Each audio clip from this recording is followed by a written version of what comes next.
Good evening and welcome to United Real Therapy Army. Let's be having you. Welcome to the therapy session.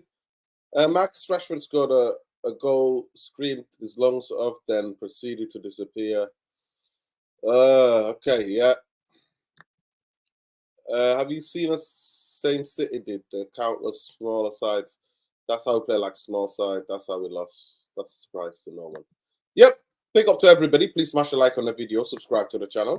Which has been another humiliating day for Manchester United Football Club. Cowardly FC. Here we go. Here we go. Yeah. What can we say? I didn't do a preview because what's the point? Generally, so we're wasting each other's time in it. You know what? You do a preview when you've got a little bit of hope that you think Manchester United can do something. Nah, couldn't do jack. We couldn't do anything. We got absolutely bobbed all over the park.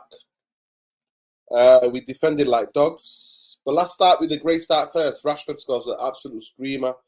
We got Unana got a ball to Bruno, who played the free role as a false number 9 in today's game, and he brought the ball down like actually true striker and played Rashford in, and he smacked it into the top corner.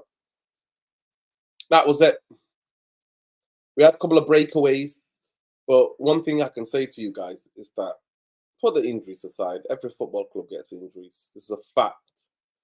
But the manager's tactics in terms of coaching the team, even when you got injuries. So what do you do even when you got injuries, right? What do? You coach your team to keep the ball. You teach them how to keep the ball, even under incredible pressure. You tell them how to keep the ball.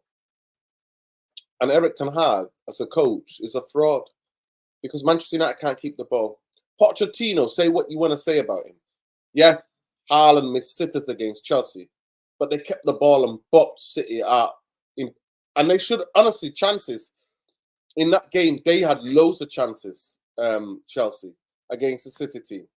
So it is what it is. We play like worse than a League Two. We play, I even think maybe Newbury would give City a game, honestly, because Newbury fucking matched us. You know what I mean? So, yeah, Ten Hag as a coach, as somebody who, what I thought about him, he's absolutely failed. Failed. So that's why him, 8-9 of those players, the medical team, the injury and rehab department, every one of them needs to fuck up out of this football club. They all need to go. All of them need to go. But yeah, that is where we're at, people. That is where we're at. Big up to everybody. Yeah. It is what it is. Manchester United is a fraud football club and a cowardly football club, and they got found out for what they are. Yeah, it's a joke on every level. It's a joke. That's why I didn't bother doing a preview. I just did that. You can't keep the ball, treat the ball like a hot potato, then that's what you're gonna get. You're gonna get a cowardly performance like that. And if we would have scored the second, maybe his tactics might have worked. But come on now. On the break, we were horrendous. We were shit. And I can't moan about the. If it was a game to moan about the Garnacho Edison tackle, if it was a game to moan about the Rashford just diving, I would moan about it. But it's not that type of game. It's not that type of game. Since they didn't have their shooting boots on in the first half, they dominated us, they bumped us apart. We just camped outside our own area. And then when you got like that many people behind the ball, when the ball gets lost, then you have to attack it. So this idea that Varane played amazing, or this idea that Evans played amazing, no. Maguire and Lindelof did that on the Ollie at the empty act. It's not they did amazing because everybody's closer to you, so you can attack the ball. If you've played football, then you know. You know. If you haven't, then you don't want to know. So this idea that they played, did Varane and Evans defend one on one? Did they push up to the halfway line? No, they didn't. No, they didn't. Um, it was humiliating under every banner, under every stat. It was humiliating. It was humiliating on the eye, and it was humiliation on the eye. So on the eye, and also in the stats. That's what. So that's what that was. So and then some people are like, "We're supposed to." I put the tweet out earlier, and I said, "Long as we don't, if you get four, then it's a disgrace." You know what I mean? But I said, I don't mind losing, but just show me a performance, and no performance. 74% possession, 27 shots, 8 on target. We had 3 shots, 1 on target. Yeah, 15 corners to 2 corners. We committed 10 fouls, they did 5. But there's more stats to prove that we were horrendous. I think we passed the ball, we only kept the ball in their box for 9 passes, while they did 169, if I'm not mistaken. It was crazy. Some crazy stuff. But big up to Bombay and big up to Tom. Tom, long time no here. I hope you well. Bombay, I saw you on the Yes. WhatsApp group going on Big with up. it about how this was good and that was good. I didn't think any of it was good. I thought it was a pile of shite. Yeah, no surprise there. Good evening, everybody. Big up the comments, big up the therapy army, big up yourselves in the panel. Thank you for a warm welcome. Are you want to ask me about the game, or do you want to go to Tom first? Jarvis, I don't. It's all good. Evening, guys. Evening. Losing. Right, Tom, you sound proper distraught, man. I'm drowning my sorrows. I don't know about you, lot. Well, I mean, it I've got a depends. third. I've got a third degree tan as well, so it's all good. Ooh. Yeah, we did all get tanned today, but anyway, I mean, for me, what were my expectations going into the game? There was a running joke amongst the United fans, and even amongst the non-United fans. Massacre. It's going to be a destruction. You're going to get leathered. God, we're joking amongst ourselves, saying, as long as it's, not 4, 5, 6, as long as we're actually there. And then I watched the game, and I thought we were there to be shot at today. It was nowhere near as bad as I thought. I thought Ten Hag set us up nicely, and I liked his in-game management today. I thought the substitutions were very good. He was proactive and he reacted to what Manchester City, where they were causing us problems. I thought the substitution, it was either going to be Ahmad or Anthony. I felt we needed a new injection at a certain point to try and stay in the game with the counters. And I thought the substitution of Evans to move Delo to the left to try and just give us some respite, because although Lindelof did all right under the circumstances, I felt, especially the second half when they were forcing the issue, everything started to go down that right-hand side with Phil Foden up against Victor Lindelof.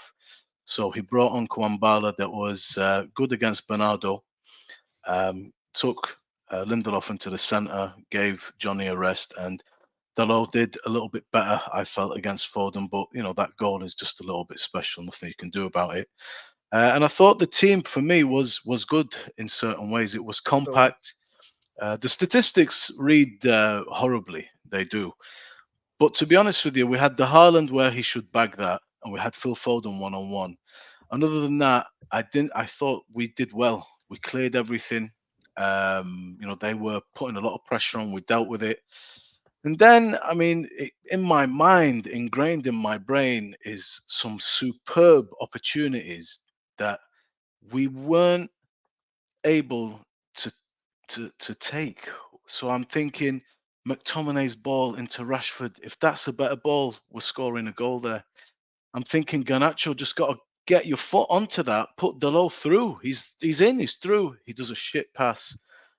Bruno finds Rashford beautifully. It's point blank range. He completely misses the ball, miskicks it. Rashford again, where he's completely clean through. He heads it. If he heads it in front of him, he's through on goal. He does a shit touch. So that's 4 glaring chances to create something for me. So we were compact. We were always in the game. We were a threat, but it's not easy. Under the circumstances, I thought today we'd have a little bit of a different game with Luke Shaw and with Hoyland. I thought was a major miss for us today. But I thought Varane was very good. I thought Evans did okay, but his passing out, he started to get pressed and he started to feel the pace of the game. So it was good that we took him off. His passes started to become a bit wayward for me. Thought Delot played well. I thought we were good even when we were trying to play out from the back. We would, but then it would eventually break down. We weren't just hoofing balls. We did try and play out. We weren't panicking. I thought Casemiro was very good today. I thought Bruno was good today in parts for me. Um, I thought our lads, when they did get their chances, like Rashford when it's against Walker, Rashford is a big game player. If you look at his past history, he's not phased. But I felt today that when we did get those chances, we weren't, playing with the confidence and belief that let's materialize these chances, man. Let's, play with confidence. Fucking make that pass. Get your foot on it. So, and this can happen, man. Manchester City are just, if you're not dealing with John Stones, who's absolutely unbelievable at playing through the whole team, you look at him going into midfield. He takes the ball. He goes into the midfield. He's in the last third of our game. He's a terrific player. Pep's lucky to have a player like that. Rodri is just an unreal player. Then if you're trying to quieten them down, Kevin De Bruyne, we kept very quiet today. But then you've got Bernardo Silva, and then you've got the absolute godfather that is, I think he's a world-class player already myself. I've been saying it for a few years now. I think Phil Foden is just special. The balance, the touch, it reminds me of Mason Greenwood, that kind of player, man. They have the balance and the movement and the touch. It just unbelievable. And eventually you saw the boys, man, they were getting really tired. It's not easy chasing games like that. So the game for me, I thought the lads did all right, man. They didn't lie down. We didn't get bombed. They were in the game, but eventually, City unlocked the door and they deserved it. Okay, so that means you totally saw a totally different game to me. It's not surprising. Obviously. but I thought, even with the goal, I thought it took City maybe 20 minutes to get going after we scored the goal. The pressure came. Onana had to make save with Cam tied inside our own 6-yard box. And we stayed there for majority of the game. I thought it was shambles in terms of tactics. I understand to try to play on the counter. I understand to get the people behind the ball. I understand that. But when you win the ball, keep hold of the fucking ball. But we can't. And it's not just against Man City. We do it against League fucking 2, Wigan. We did it against Newbury. So it's no surprise for me. But a lot of the things that you mentioned, I'm afraid I didn't see in the game. I'm sorry, Bumbaye. I'll go to Tom. Tom's not being about Tom. Tom, big up to you. How did you see that game? Did you have a lovely time wherever you went on holiday? Yeah, I went to the Maldives with a couple of friends and everything. So I went for 10 days. So it wasn't too bad. The Maldives? Maldives, yeah. Went to Malé, capital. There you go. There you go. Welcome back. That's what I meant. I've come back with a 30 grand 10. Just to say that my assessment of the game, let me just finish by saying we are nowhere near where we need to be. Just so you understand, I'm not saying that was a great performance. I'm saying considering what I expected against who we were playing, with the players missing, what we gave, I leave that game thinking much better than I expected. But we're still a million miles away from where we want to be. And that's the reality of Man United, unfortunately.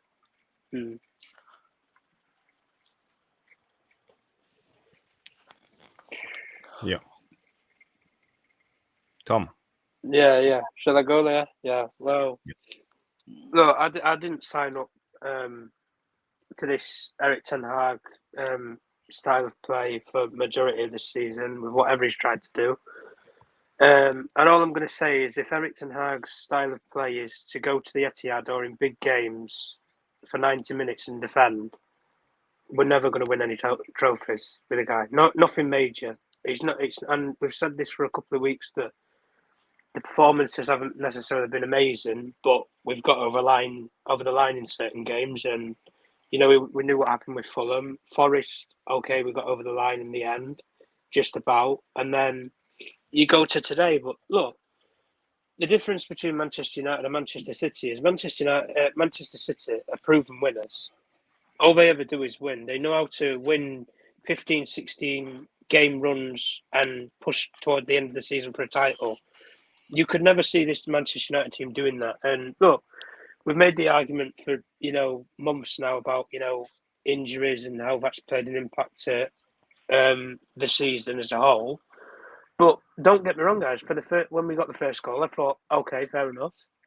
I can understand why we did drop off, and we set off so much in the game. But when people use the word that we were a threat in the game, I can't understand how you can be a threat in the game when, for I would say about 80% of the match, you didn't have the ball.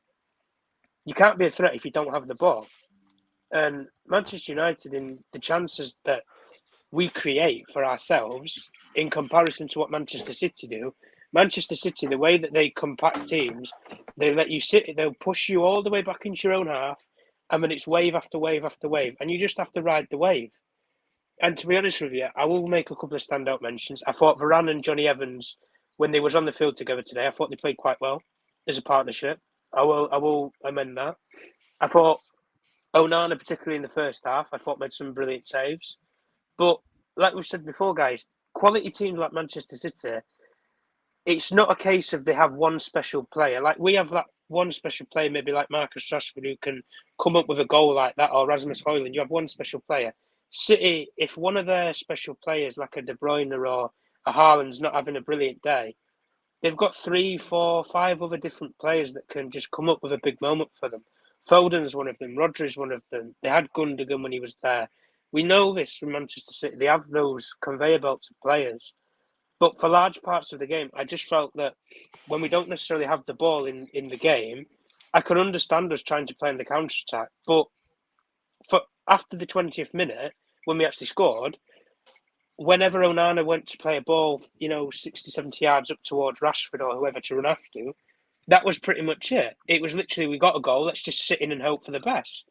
You can't do that against quality teams like Manchester City, because today it wasn't the standard Manchester City performance. I thought they were poor for most parts of the game, but the quality kicks in with big game players, and Phil Foden's one of them.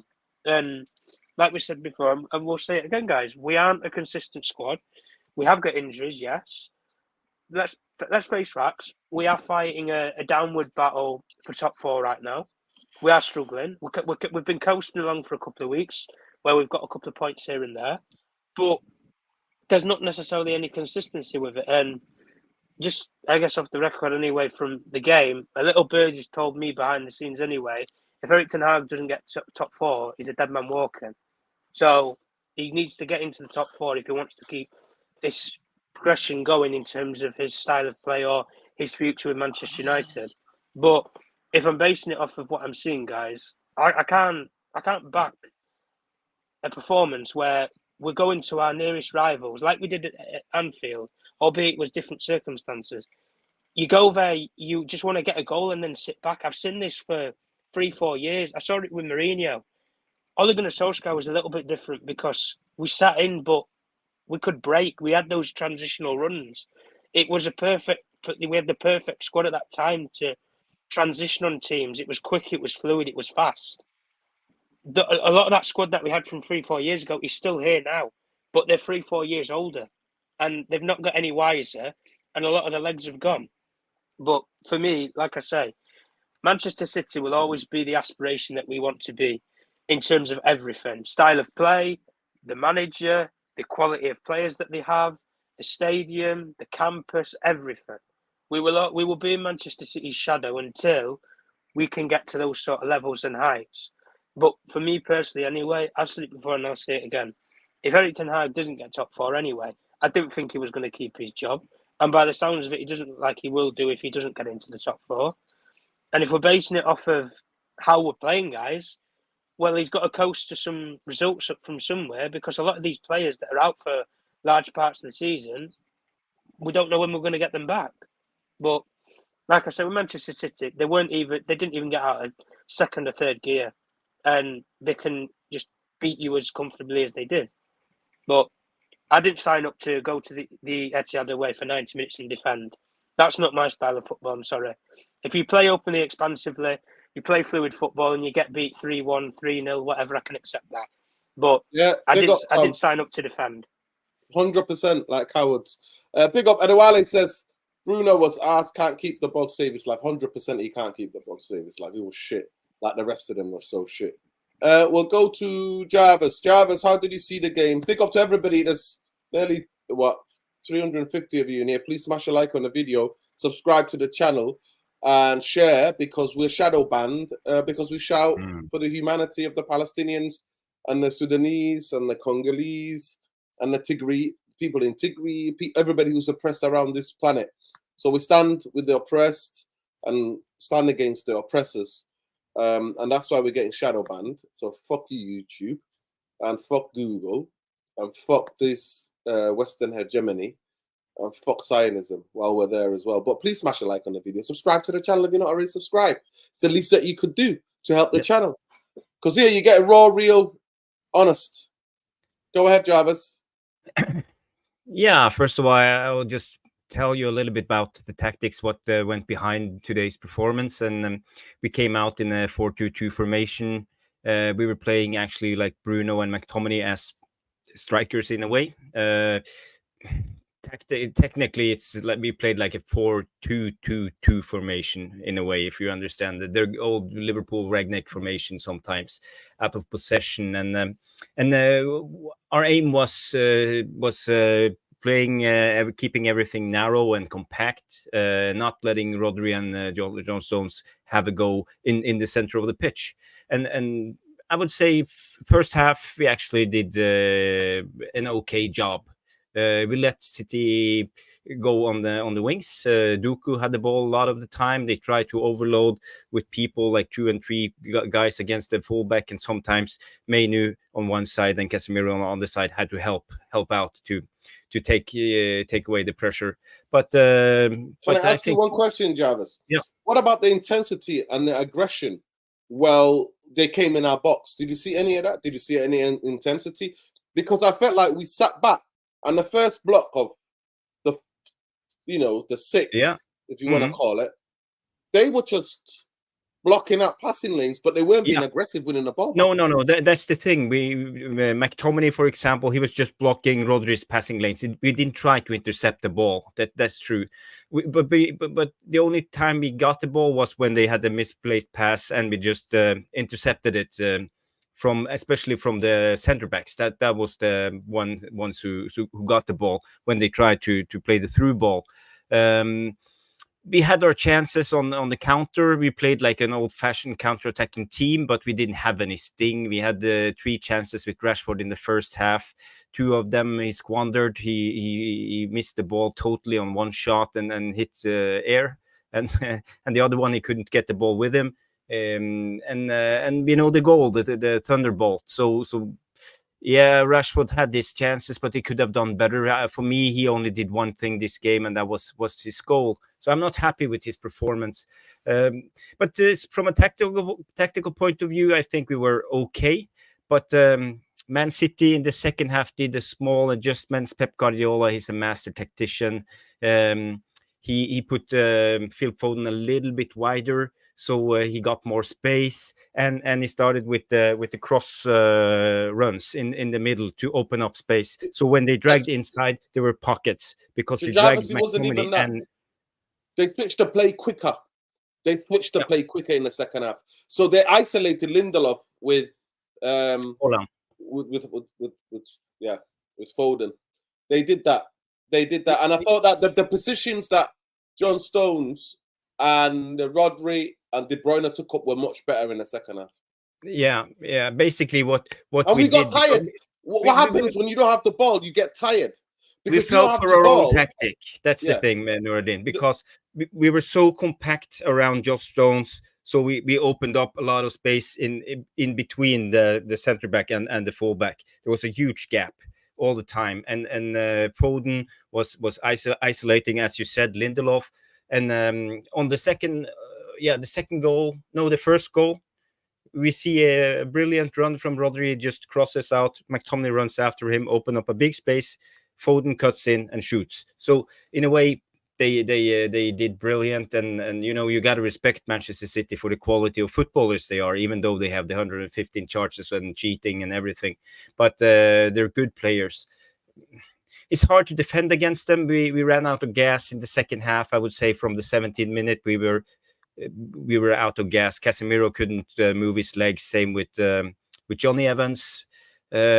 Everybody was starting to hang with their head and keeping up the concentration against a good team as Manchester City was almost impossible. And the inevitable happened, and they scored the 2-1 goal, and then the game was over. What happened after the 2-1 goal is, it's just how football is. We didn't have anything, and when we tried to press, we were toothless in a way.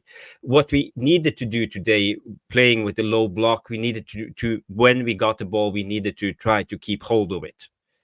We tried a couple of times. We had a spell in the 60th minute, I would say. We had like 10-15 passes. That's the only time we had a little bit of possession. But we needed to be better. We saw also Chelsea when they played against Manchester City at Etihad. They had this guy Palmer.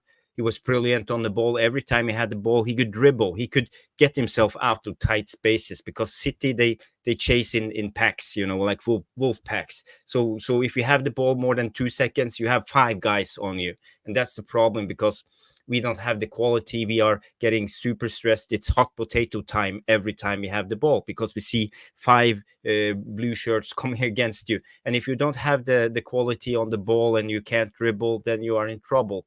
So we could see that today. So for me, well, City is a better team. We can all be disappointed in a way, but it is what it is. We know our team. We don't have a striker. We don't have a left back. We have a center back who didn't have a club in August, and he's 36 years old. This is a result of the last 15, 16, 17 years of mismanagement of the club, and this is our level. We are not supposed to compete against City. I personally think, Jarvis, if Luke Shaw played today, if Martinez played today, if Højlund played today, I think we still would have got smashed 3-1 comfortably. I personally believe that. Yeah, most likely. I'm not blaming the injuries. I'm just saying the mismanagement of the last 15 years. Yeah, this is the result. No, 100%. This is somebody asked a question before, but big up to everybody. Please smash a like on the video, subscribe to the channel. I thought the performance was shocking. I said on Twitter, if it's anybody more than 4, it would be a disgrace, and it could have easily been a 4 today. But give credit where credit's due. Onana made some decent saves, and then I thought he was a fraud for the second goal. I thought that he was a real fraud for the second goal, because that went underneath his arm, and anything underneath his arm, he usually gets, he usually concede. So no newness in there, but it's what it is. Go ahead, Sean. But for me, very cowardly. Football club is cowardly, and that's why when Gary Neville talked Chelsea about them being what's the bottle jobs? Manchester United are the ultimate bottle jobs in this league. Manchester United are, from what we used to be, what we are now. It's embarrassing. It's shameful. And I didn't even think City were at their best today. I genuinely didn't think they were at their best, but they were way better than us. Way fucking better than us. I don't know about City not being at their best, right? So I think before coming into this game, nobody expected United to win. So I wouldn't expect anybody to. I wasn't asking for that, Sean. Sean, let me correct you there. Nobody was asking for a win. People were asking for a fucking performance. Sure, and for me, like difference. For me, what we all expected to lose, and everybody kind of said the same thing, that like we didn't want to lose by too big a scoreline. Actually, we didn't. You know what? I didn't even do a preview on this channel, because I thought, what the fuck is the point? Yeah, nobody expected United to win. So that's the lens. That's the lens from which I think we should analyze the game. And that's the lens from which I'm analyzing the game. A game in which I went into it and everybody went into it expecting us to lose. And the question was, by how many would we lose? So for me, it was a matter of, would we be able to execute a game plan for this match? Would we even have a game plan? How long would that game plan get us through the game? What kind of character would the players show? Within the context of everything that's happened in the season, that's what I was looking out for today. And from that perspective, I saw a lot of things that I liked. In a game going into it where I knew that we were going to lose, I saw a lot of things that I liked. I saw a lot of things that gave me confidence for the future, hope for the future, expectation for some of these players. I think it looks like Onana has finally arrived, even though I might agree with you that, the second goal, he was a bit careless, but I think he looks a lot more confident now. I think the difference between both teams today was quality, just pure and simple, player quality. I think when you have somebody like Johnny Evans being probably one of the best players on the pitch for both sides, I don't care. And I know people can say that City didn't have to get out of second gear or whatever, but I think we defended well for large parts of those games. I think Casemiro had some great tackles. Varane and Johnny Evans showed their quality. And since no one expected us to win in the first place, what I was looking out for from this game, like I said, was the moments of quality from the players, for an improvement in terms of our organization, an ability to seem drilled or to seem like a well-organized team. And I saw a lot of that from this game today. It's a lot of things that encouraged me to say, okay, yes, this manager is able to communicate an idea to these players and have them execute it, albeit for 60 minutes, under a lot of pressure. I think with somebody like Diogo Dalot, I think if we had 4 or 5 more players in the squad playing at his level, I think it's a completely different exercise. There are too few players basically at the club right now who are balling at the required level. And I think that's something that, with time, with a bit more confidence, basically, we can see this game is not for me. I think it's not one to be, upset about or drawing in about negative for me personally, because it was a game where we all expected to lose. So it's okay. Given that I expected the team to lose, what was I on the lookout for?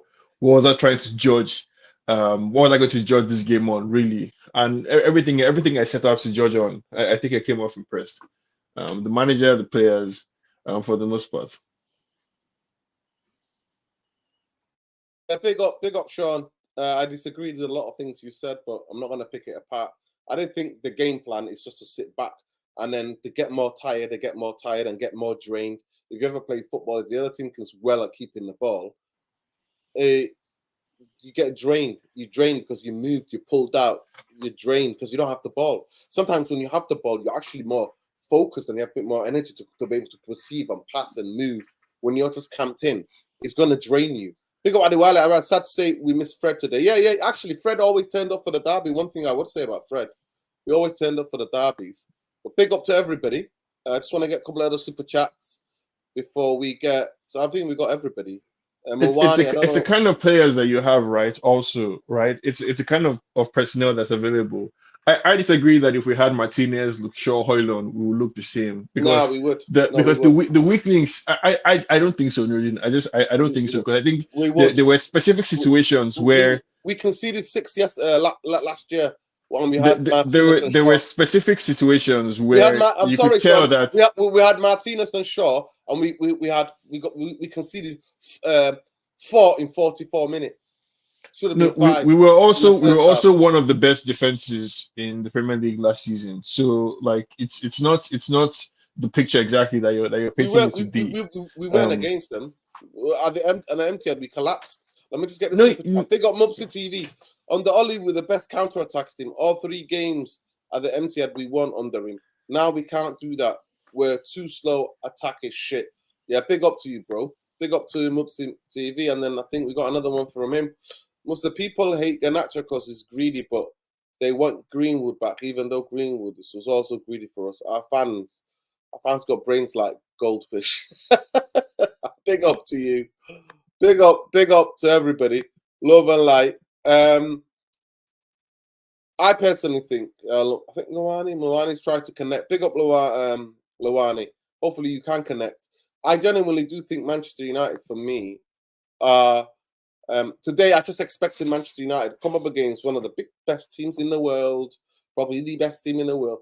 Let's see what Manchester United can we keep the ball? Can we play a bit of triangles? Can we frustrate them? And we did that. I think we put together 11 or 12 passes. I think it was the 58th minute or something like that. It was. And we did a bit of that. And then we went back, other than going forward. Because the thing with Man City is that they gamble. They literally gamble everything.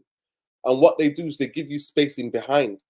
And we couldn't even play the most simple fucking passes in behind. How many times today did the player get the ball and then get the ball out of fucking for a throw-in? How many times? Because we don't have the quality. I'm sorry, Sean. In terms of players. Sean, I'm sorry. It's about coaching as well. I'm sorry, Sean. It's not just about quality. So you're telling me there are teams in Manchester United don't have the quality of Manchester United who keep the ball against City and against bigger teams. No, but between Nottingham Forest and today, should the coaching have improved that drastically? Or the outcomes? Let me finish. Keeping the ball is a matter of coaching. This manager does not value it, even though with Ajax he was keeping the ball and they would play triangles, and they would when they got the ball, they wouldn't lose it. They would play it, pop it about, and actually help each other and become closer to each other. What I saw today from parts of his tactics was just really embarrassing at times. It was so Sunday League. It was fucking unbelievable. Just because we didn't get smashed, we didn't get the 6 or 7 that some of us thought we were going to get. That don't mean that we can't not analyze the performance. The performance in the game was shocking. Absolutely shocking. Players who treat... It's got nothing to do with the quality. Players who treat the ball like a hot potato. The hot potato is a different thing to linking it to quality. Nothing to do. I want to ask the question to all of you. Manchester United are not a pressing team. We're not a physical team.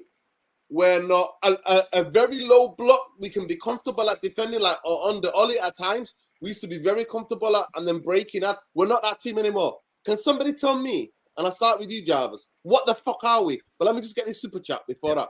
Big up to Adewale. Love and light, always appreciate the super chat. Please don't compare Garnacho Greenwood. He's 3 times the player. I'm not buying this Garnacho hype. The club is trying to force him on Spurs. He's not a United level player. Garnacho will not start for any of the top clubs. He needs a look. No, I believe he needs to be coached. There's a big difference. He needs to be coached. And what happened with him, you can't start him for 21 games in the season. You can't start every game. What he needs to be doing is coming in for 2 games, going out for 4 games, coming, and in that time, development coach, working on his physicality, working on his defensive shape, intelligence of the ball, what you do when you've got the ball and what you do when you haven't, and to how to make the decisions in the last third. That's the level of coaching that he needs. But he's not going to get that in this football club. But I like him, Adewale, because he's fucking direct. He runs towards goal, and we don't have that. And I'd rather have him than have fucking Anthony chop back and pass it back to fucking Diego De La Anthony. But go ahead, Jarvis. What are we? What are Manchester United? Injuries or no injuries? Let's not make fucking excuse here. Are we a low block team? Are we a team that presses hard and wins the ball back? Are we a team that is that's physical, like Newcastle? Like what are we?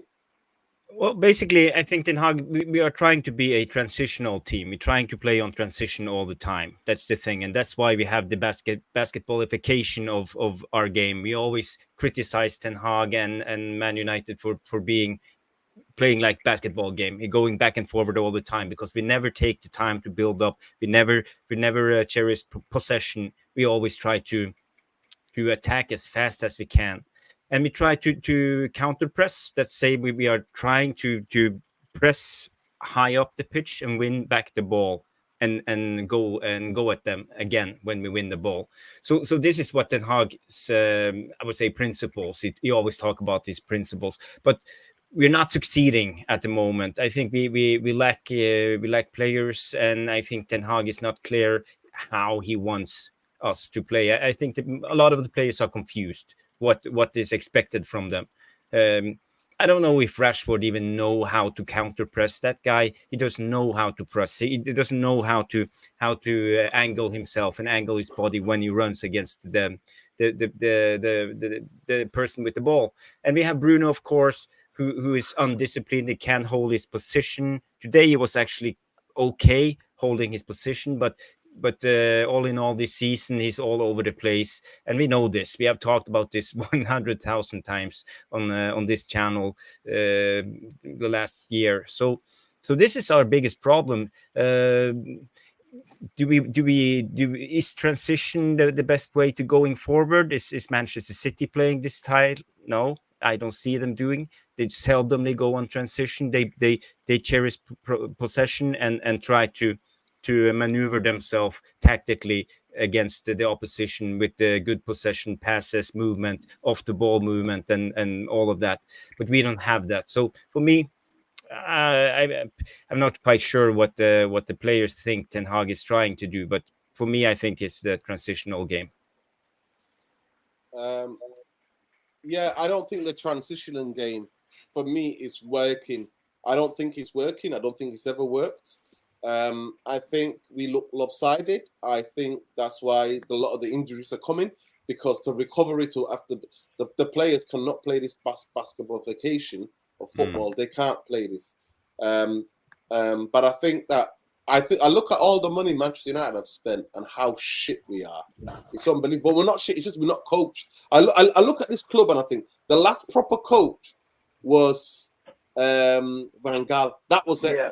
In the last 11 years, we only had Van Gaal. Let me just get Luan. Luan is having a bit difficult time with his internet. Internet's moving like Manchester United's front six. Big up Luani. Talk to me.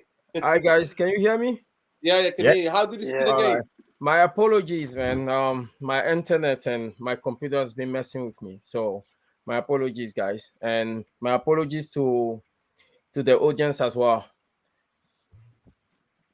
How are you guys doing good, today? Bro. Yeah, it's all good, bro. Go ahead. Tell us about the game. Big up to you. Is it sunny or is that your light? Yeah, it's sunny outside today, so. Sun in New York, yeah? Yep, but it's still cold though. Yeah. So, yeah, today about the game, I don't know what we're all expecting. You know, the performance is. We always know what the performance was gonna be. We know why we came to City to do. We was gonna sit back and try to hit them on the break. But I can sum up the game and what both teams were today in two instances, right? During that first half, there was an instance where Diego Dalot was like 2v1 and on the corner flag, and he made a tackle. When he made the tackle, he started speaking to somebody. I didn't know who he was speaking to, but the commentator pointed out that he was begging Garnacho to come back and help him, right? Now, fast forward to the 88th minute. There was a ball that came in. Varane cleared the ball off the line. The ball went to Anthony.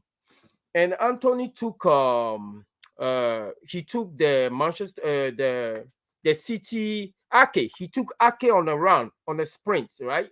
All the way to Manchester City's goal. And when he realized he couldn't beat Ake on pace, he just stopped. And when he turned around, somebody came in and tackled him. Who was that person? It was Phil Foden.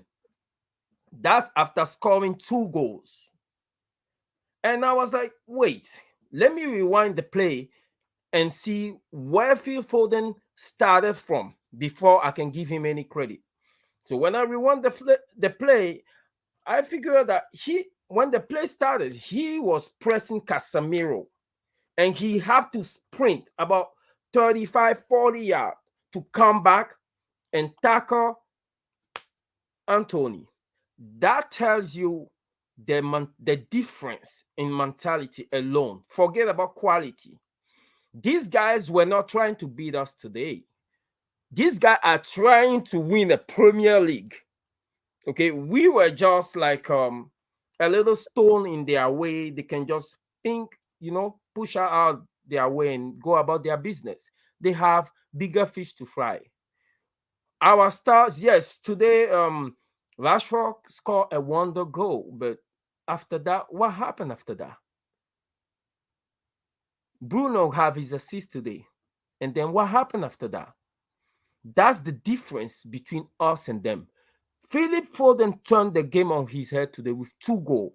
But at the 88th minute, this kid is still sprinting back to help Aki.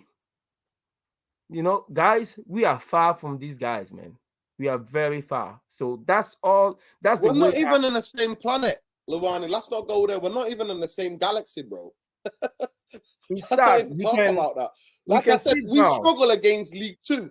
We struggle against League Two in terms of Wigan and what was the other team that we played? I forgot their team. Newport. You know what? Don't give us the game. You know We what struggle amazed me against those today? teams. You know what amazed me today? It was fine at the beginning when we were trying to lump it, go route one.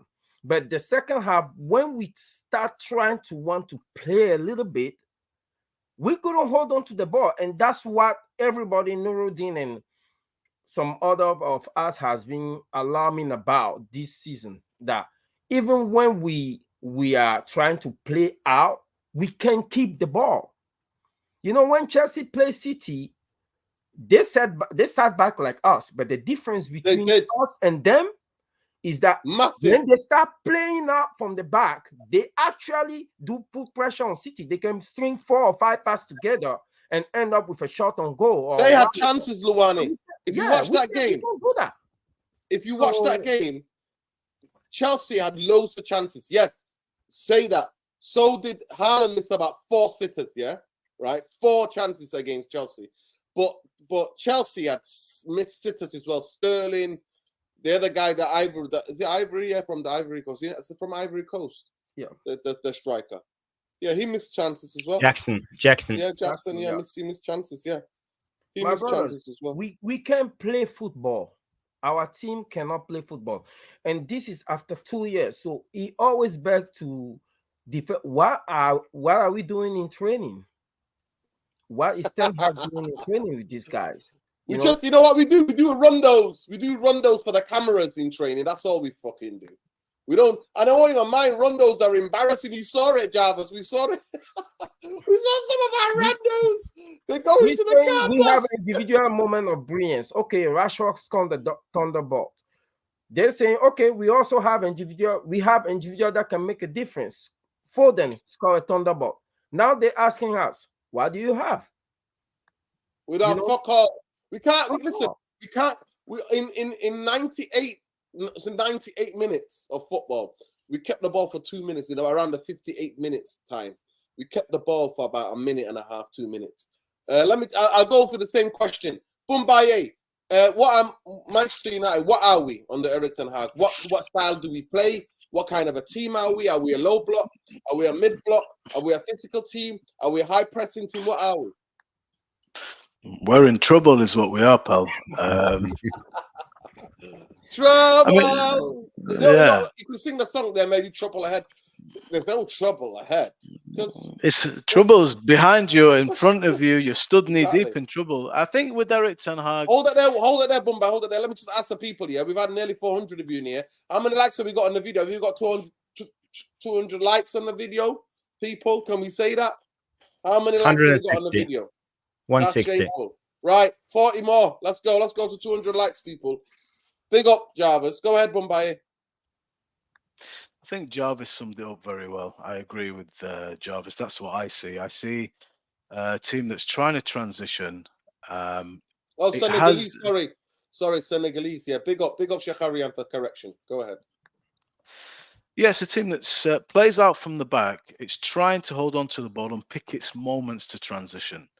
Now, the previous games we played, we actually, if you go back and look at our analysis on some of these games, like the West Ham, we did pick our moments of transition better. We kept the ball between the defense and the midfield, and then we turned up the screw and we transitioned well. Against, but we don't do it very well. We're very inconsistent. We don't have a definitive style of play that you see every week and you think, yeah, we know exactly what we're going to do. Sometimes, very rarely, you've seen us do it successfully, that transitional football, because We don't keep the ball very well. And then it's as if the invitation is just too good to reject when we can isolate or play into a channel and have our speed and our guys run onto it. Sometimes because we're not holding the ball well in the midfield, maybe it is personal. I think today I asked myself, like, how many of our players get into their team? None of them do. There's so much quality in that team. I mean, our bench, to be fair. No, it's not. Listen, it's not individual quality. It's not. It's the way they're coached. I'm sorry, Gumbaye. It's not just the individual quality. It's the way they're coached. It's not just individual. They have three or four. You said it. Listen to me. They have three. Let me finish. They have 3 or 4 world-class footballers. Other than that, it's the way they're coached as a team. The way they all work hard. Or what you do on and off the ball.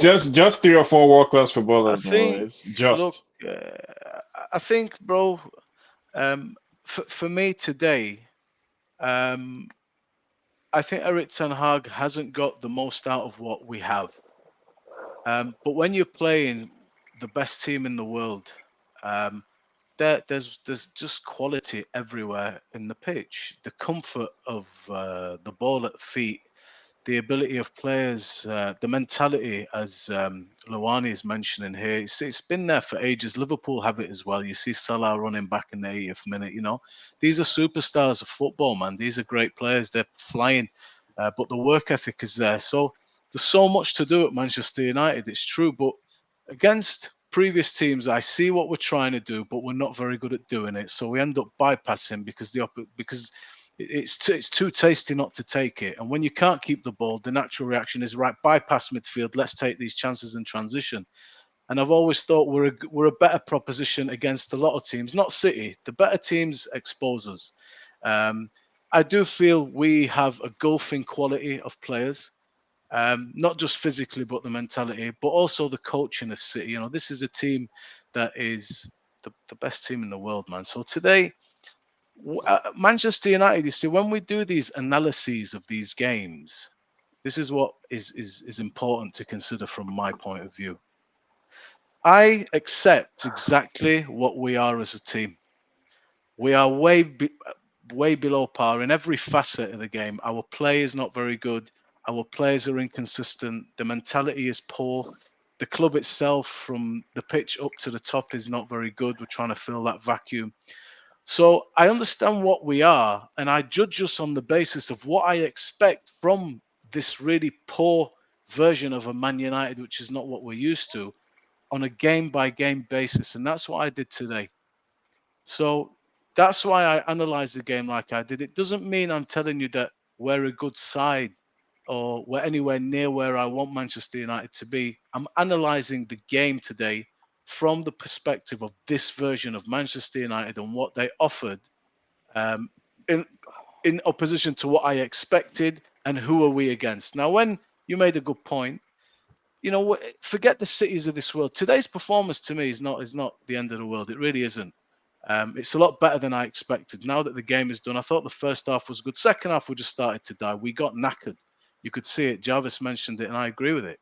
You know, the game lived its own life, and as it goes, you start to accept what's happening, and you start to assess the stage of the game we're at. But the problem is against the Fulhams, the Bournemouths, the Lutons, these performances are terrible still. And I think for Erik Ten Hag, with the loss today, unfortunately, I don't think the top 4 is there. And it's not me saying we're going to win the Champions League, but you want to be in the Champions League. The club have to have that expectation to be there, considering, like you say, what they spend, the personnel that they bring in. And it's important to be in the Champions League because players that you want to buy want to play in that. You know, it's more of an attraction than Thursday night Europa League. It's terrible. So it's... May I? You know, it's... we can. I know that Manchester City is a better team than us, right? But today's performance, the reason I cannot accept it is that it seemed to me like City has have harder game this season than ours. Our game is probably one of the easiest they will play this season, and that's where I'm coming from, because this is not supposed to happen. We're not supposed to give City one of the easiest game of the season. And when we're talking about transition, there's two ways to transition. You can transition using individual brilliance or athleticism, or you can also transition using patterns of play. If Pep is sitting down saying, you know what, Kyle Walker against Rashford is never going to beat Kyle Walker for pace. I'll take that duel. You see on the other side, Ake against Garnacho, I'll take that duel. I'm not worried about that. So that means that we cannot transition on them based on trickery or based on athleticism. What do we have left? Pattern of play. Can we at least execute some pattern of play or execute a proper transition so we can give ourselves a chance? No, we don't. And that's where I'm looking at Ten Hag. That's where I'm looking at the team. Me too. You don't Me have too. anything for us. Eric Ten Hag, what we're talking about here is there is too little too late. The style of play after 2 years is not quite there. And what we're trying to do, unfortunately, doesn't work. And this is why we keep calling the team consistent. We know all that. But today I go into that game, Luani. I just don't want another embarrassment. I want to at least see the team. You know, if we're going to be compact, be compact. I want to see you apply yourselves. Don't lay down. You know, we had 7 against these guys last season. Yeah. You know, that was just a performance where you saw players that basically pulled their own pants down and thought, okay, we accept it. We didn't. That wasn't today. And this team today is depleted, man. You know, we're away as well, bro. And for me, I looked at the team. We defended well, man. They had 2 big chances. And I personally, I'm sorry, Bumbaye. I'm sorry, Bumbaye. I'm sorry. I've listened. I'm really sorry. When you've got everybody behind the ball, the 2 centre-halves, all they have to do is attack a ball that comes. What did you expect today? Why don't you tell me what you expected today? I expect us to keep the fucking ball. We don't keep the ball. Manchester United can't keep the ball. We already know that. $1.5 billion in 11 years. No, this is not an argument, guys. Come on. You're not being crazy. Come on. I need to move on. I need to move on to Tom. I've not heard from Tom. So just write the notes down and I'll come back to you. Tom, ask you the same question. What are Manchester United? We're not a high pressing team. We're not a mid block team. We're not a physical team. We're not a low block counter attacking team. What are we? Fuck off. That's what we are. Fuck off. We are nothing, guys. Listen, I can go for every single manager from Moyes to Eric Ten Hag, and I can tell you what their style of play was. And everybody knows what David Moyes is known for. We knew what Louis van Gaal was known for. We know what you get with Jose Mourinho. We saw what we had with Ole Gunnar Solskjaer. I can't see what I can see with Eric Ten Hag. I can't see anything. I must be fucking Stevie Wonder. I honestly cannot see what style of play it is. I think as much as, you know, a lot of us bought into the hype of what he did at Ajax, the way that Ajax play has always been cultured in that football club. They have to, the managers that go in there play that way or they don't get the job. It's as simple as that. And they're either successful playing the Ajax way or they're not. And Eric Ten Hag was a success at that. But he's come to this league and I think he's been very naive in the fact of the recruitment hasn't been up to scratch. I think the quality of players that he's brought in has been below par. And I think he's just thought that he could come over to the Premier League. He could bring a couple of his boys from Ajax or the Eredivisie, and that they were suddenly going to mould and form into what he had at Ajax. And he was going to cultivate that with, I would say, maybe half and half. He was going to use half of the players that was here, like the likes of Marcus Rashford, Fernandes, as almost like the furniture. And then he was going to bring new players in, like he has done with Onana, Anthony, even for example, bringing Kobe Mino through the ranks and stuff, who was almost like a new player for him. And it's not necessarily worked out in his image that I think he wanted, because I'm sorry, there's an application that we have to look at here, and Manchester United. When just forget for a second Eric Ten Hag and how the manager wants to play. How do we want to play as a club, guys? How do we actually want to play as a club? Because I outlined before about if you ask me about the different managers. I want Manchester United to be a physical team. I want it to be coached, to be Manchester United to be comfortable in possession, to be able to play out and play against any team. I want Manchester United to play modern style of football and be able to go and cramp teams in. I'm not about tiki-taka. Yeah. I'm not keeping possession for keeping possession sake. Yeah. Well, I want possession with purpose, Tom. That's what I want the football to be. But I want possession with purpose.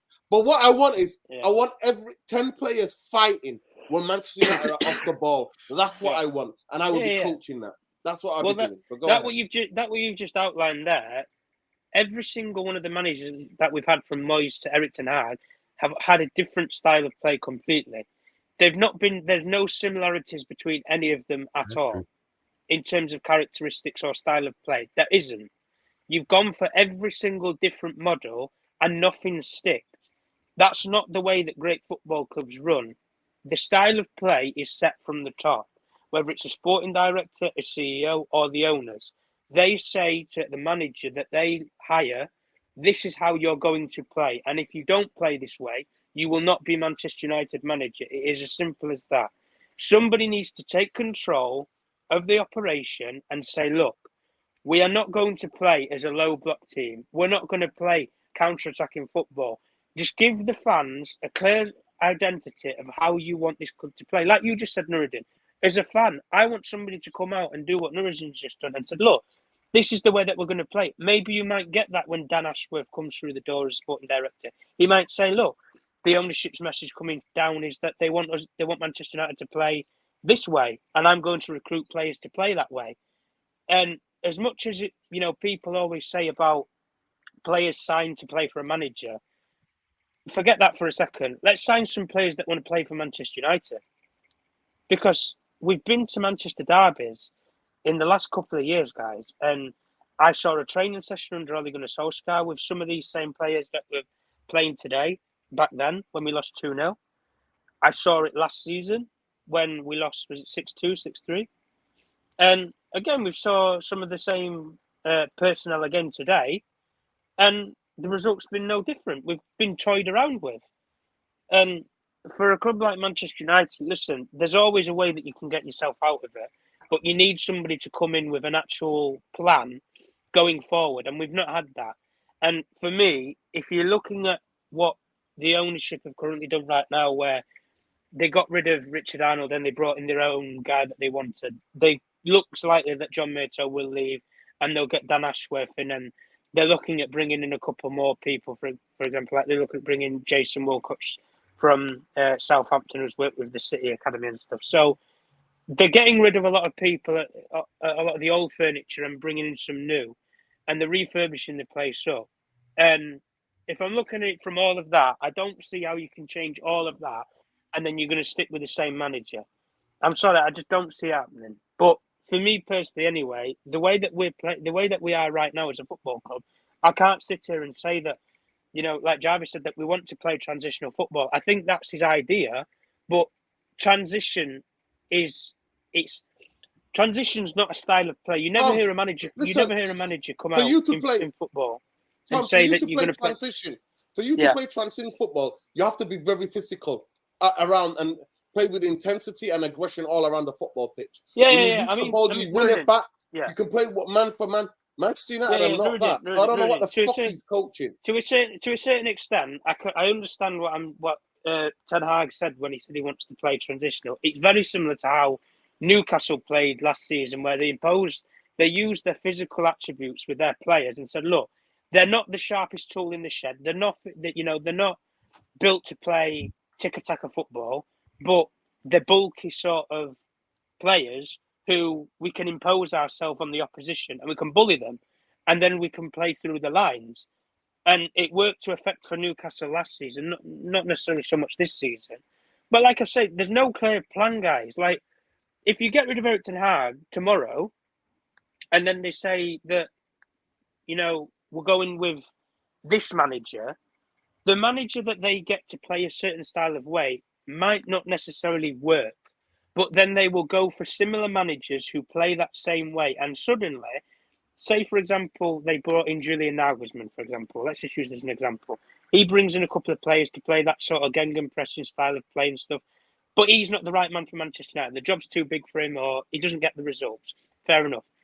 They will go for a similar styled manager to what Julian Nagelsmann plays, which might be someone like Hansi Flick. which might be someone like a Ralph Rangnick, a Jurgen Klopp, somebody who's similar characteristics in that style of play, they'll go for the same solution that they believe is the way that Manchester United should play football. But right now, we don't have that. And I'm sorry, for me as a Manchester United fan, I will never, ever in my years of being a fan accept Manchester United going anywhere for 90 minutes. I don't care if it's one game in a season or the full fucking 38. You do not go to any football ground, whether it's at OT or away, and go for 90 minutes and sit back and defend. I'm not accepting it. I'm sorry. That's not how Manchester United was built. We've been built on, what is it, guys? Legacy. The legacy of how we score so many goals. We're consistently beating down teams years and years ago. Like, where's that gone? The bite and the fight of Manchester United has gone. So forget for a second about getting players in to play for a certain manager, like they brought in players to get for Erik Ten Hag to play for the guy. Forget about playing for the guy, because when this guy goes in the summer, they ain't going to play for him anymore. He's not here. So then suddenly you have players who you don't necessarily know if they want to play for this club or not. Get players in who want to be professional and play for this football club and set the expectations from there. And the expectation should be you have to play this way. And if you don't play this way, right, we'll remove you and we'll get somebody else who does play that way. And so on and so forth. And that's the cycle of a well-run football club. As soon as Pep Guardiola leaves Manchester City, they'll get a manager to play the exact same way. I'll guarantee you. I will guarantee you. There will be no difference. They will still try and play the exact same way. Might not be brilliant, supposed to happen. But it will do the exact same I'll go to Sean next. Big up, Tom. Sean, how are Manchester United and out of the players, who do you get rid of quickly, please? Not to make it a right rounded way. Yeah, no, I mean, I know that. How many that play today would you keep at a football club? To answer that specific question, I would keep obviously Onana. I would keep. Sorry, Sean. Excuse me. Sorry, Dino. Are you going to ask that question to all of us? Yeah. Okay. Yeah, I mean, there was a lot of like contradictions in the answers to the last question. In the sense that many people saying that okay, there's a transition style, but he's not able to do it. But I'm angry when there's no style. But that style doesn't work here. Literally, whatever change that we think we want from the manager, it's not going to happen in one window. It's not going to happen in two windows. Either Ten Hag clearly has an idea. He has a plan, clearly. And the question for fans, the question for the decision makers basically is if they want to punish Ten Hag for the mistakes that he has made in the past, right? Or if they see any potential. Because I promise you, any other manager out there, it's the same theory, it's the same, speculation as to can this person, it's the same idea that they all have.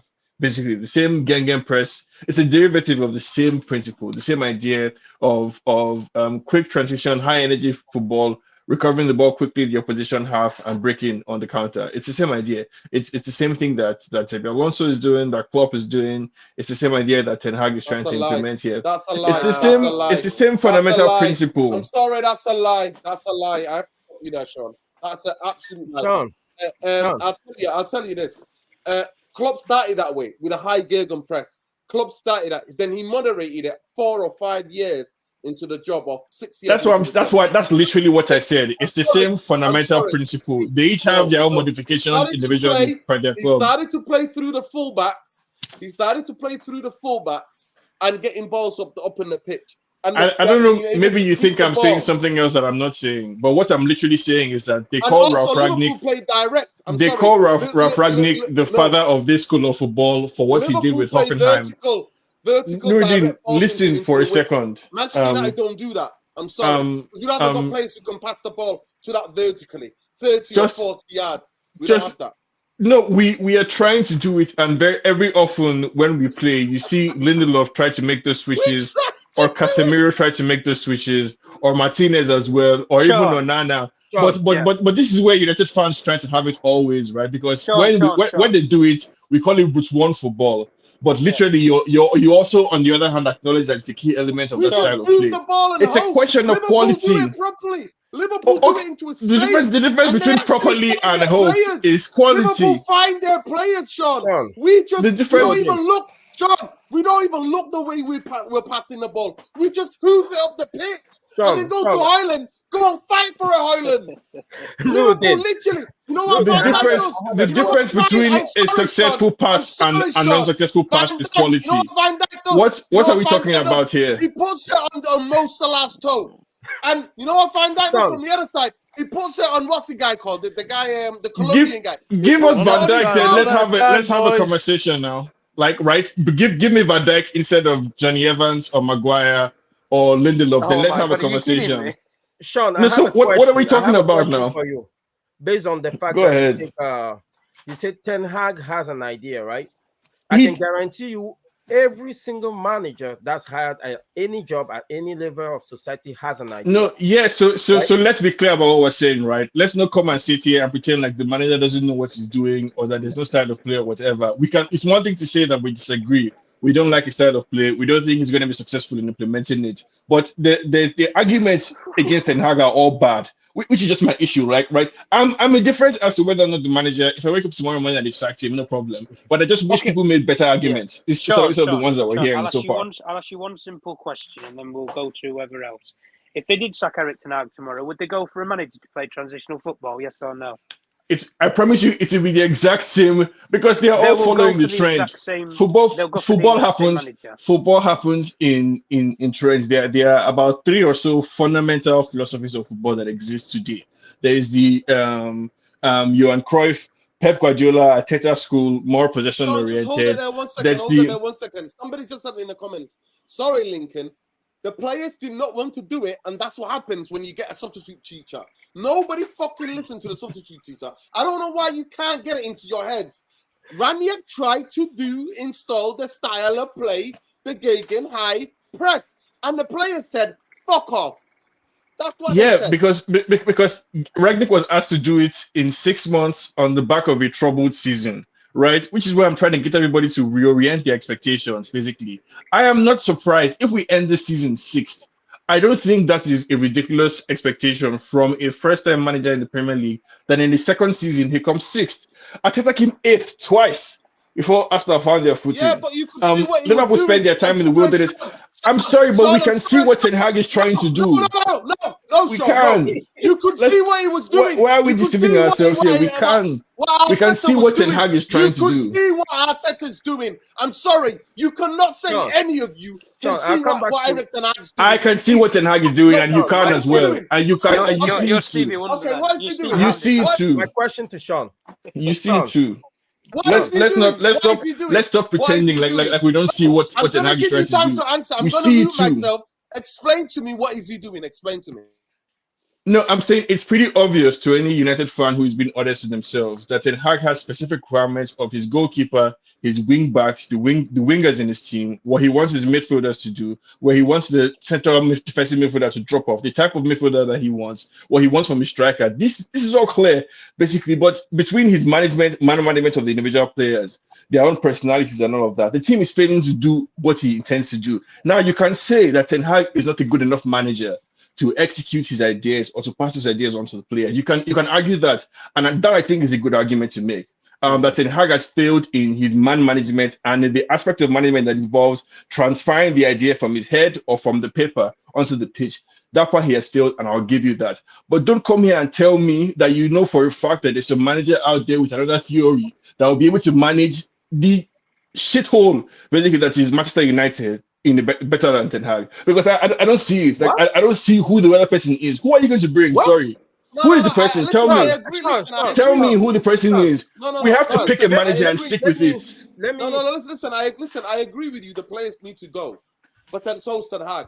The players need to go because the players are used to the way that the club have been treated, the way that the club has empowered some of these players to think that they're better than what they are, for them to think that they are some phenomenal players, the way they get marketed, the way our whole club is run by PR and money and all of this just PR. So 100%. Big up Adewale. Listen, I don't know how to do I don't know how to do it, Because does somebody in the chat know how you do on YouTube, how you do a poll? Big up Adewale. It's very simple. Put a poll chat if people know what Antox doing. Listen, I understand what he's trying to do. Like, in terms of the overloaded. So does Adewale. He knows. Listen. But in terms of actually that being practiced on the training ground for it to be Execution, implemented. shocking. No fucking way. And you know why I know, Sean? He came out of his own mouth. He said, no, actually, I like to do the patterns and in game. We don't do it in trading. He said that out of his own fucking mouth. That's not exactly Look what he up, said. listen, Jarvis, if you can look it up for me, that'd be amazing. My question to Sean is, we all understand exactly to a certain extent what Ten Hag is trying to do. The real question is he working or is he not working? Now, no, so the answer is obvious now. Based on the result that we have this year, if you hire any manager in any walk of life, you give him a mandate of time, you give him a financial mandate, you give him time, and you give him money to get to a certain objective. You look at the progression, and the progression. So first and foremost, it's not the people that are appointed. It doesn't matter what his tactics are or what. No, so that's the part I don't agree with you. That there's nothing to see or there's nothing to take from Ten Hag's time at United. I just don't agree with that, right? I also don't think it's the same people that appointed him that are currently assessing whether or not he's doing a good job right now. It's a different set of eyes that are looking at or they're making that decision. I think also any reasonable assessment of Ten Hag's initial time at United should have accommodated for a season like this, for inconsistency, for highs and lows while the manager tries to get it. Now, it seems to me like what United fans want is either a treble season where we're super successful, right? Or worst case scenario, to them, failure looks like second place and still fighting for everything. But I'm sorry, this is what the real world looks like, right? For a team like United trying to find its way. If the manager in the second season is making mistakes, like so, according to every metric that we will all put on for the manager, he has failed so far. He hasn't gotten what we wanted from the team to date. But I don't think, one, there's a better option out there at this point in time. Two, I don't think it's even necessary for us to go looking because this should be part of our expectation, right? That okay, the manager has cooked, he has fucked it up basically generally this season. But there are some gems. There's something else we've learned about the team. We know we have a keeper that can play us from the back. We know we need squad depth. We know we need to finally let go of Luke Shaw. We know Casemiro's time is up. We know we have a gem in Kobe Mino. We know Højlund is the person that we're looking for. We know we can't rely on Anthony Martial and he needs to go. We know we have a problem with Anthony. Like these are questions that like any new manager, basically who even comes, has to face because there's no way we're gonna sell 11 players in the summer. It's just not going to happen, right? So what do we do within the realm of possibilities? Sean, I'm sorry, but I'm judging Ineos and all of this bullshit structure. 6 players at least out in the summer. Six I'll give you. Yes, 6. I agree with you. Six I agree with you. Yeah. I'll go to Mumbai. Mumbai's been waiting patiently. I want to go to Mumbai. Mumbai, what players on the pitch today are you getting rid of? What players do need to go? The manager for me needs definitely gone because for me, what I expected in my head, what I saw from Ajax, especially in the Champions League, and what they become the reality, I totally catfished. He totally defrauded me. That's why he's a fraud. He frauded me. That's what he is. So for me, he's got to go. He can't stay here. Let me just get the super chat. Big up Adewale. So Shaw is pretty much saying it's okay. How can Eric Ten Hag is the only option to stop the gaslighting? The manager ain't good enough alone with Bruno Rashford as favourites. 100%. We agree with that. I think even Sean knows that himself, deep down. He knows that himself. But go ahead, Mumbai. I'd just say, with regards to the manager, if you feel you're going somewhere with him, then stick with him. If you don't, and you don't see any light at the end of this tunnel, all considered, then I think you're well within your rights to say we need something else. I'm probably in the secondary. I've flip-flopped this season because I really want to give him a chance.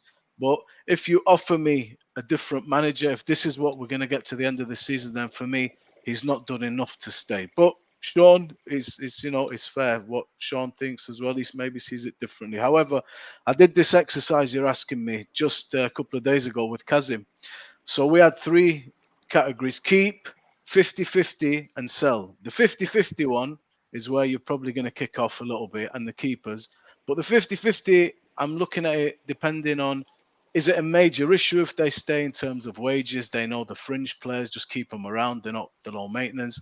And keep them 50-50 depending on how the next guy wants to play. So the keepers are Delo, Martinez, Malacia, Bruno, McTominay, Kobe Mainu, Mason Mount, Rashford, Hoyland, Garnacho, and Ahmad. I would keep those players. I would sell Varane. You can't sell Varane, Lindelof, and Maguire and Evans. That's realistic. So you're going to have to choose to keep either Lindelof or Maguire. I'd remove Varane because of the wage and the injury problem. Evans, to me, is not really an issue. He's good guy to have around. So it's not an issue whether he comes or goes. I'm irrelevant. And then you choose one of Lindelof and Maguire, but you have to get a world-class centre-back in with Martinez, and they will be the secondary backups, 4 centre-backs. You get rid of Van der Beek, you get rid of Amrabat. Anthony Martial's already going. That's one transfer of the 6. Eriksen's already going. That's another transfer of the 6. Donny van der Beek. Do you know what I mean? Players are running to the end of their contract. We've been through the hard yards with a lot of these players, and now a few of these earners and guys that have been there for a long time, at least 3 or 4, I think, will just walk out anyway. So you can have quite a productive summer. The 50, and Sancho as well, I would sell.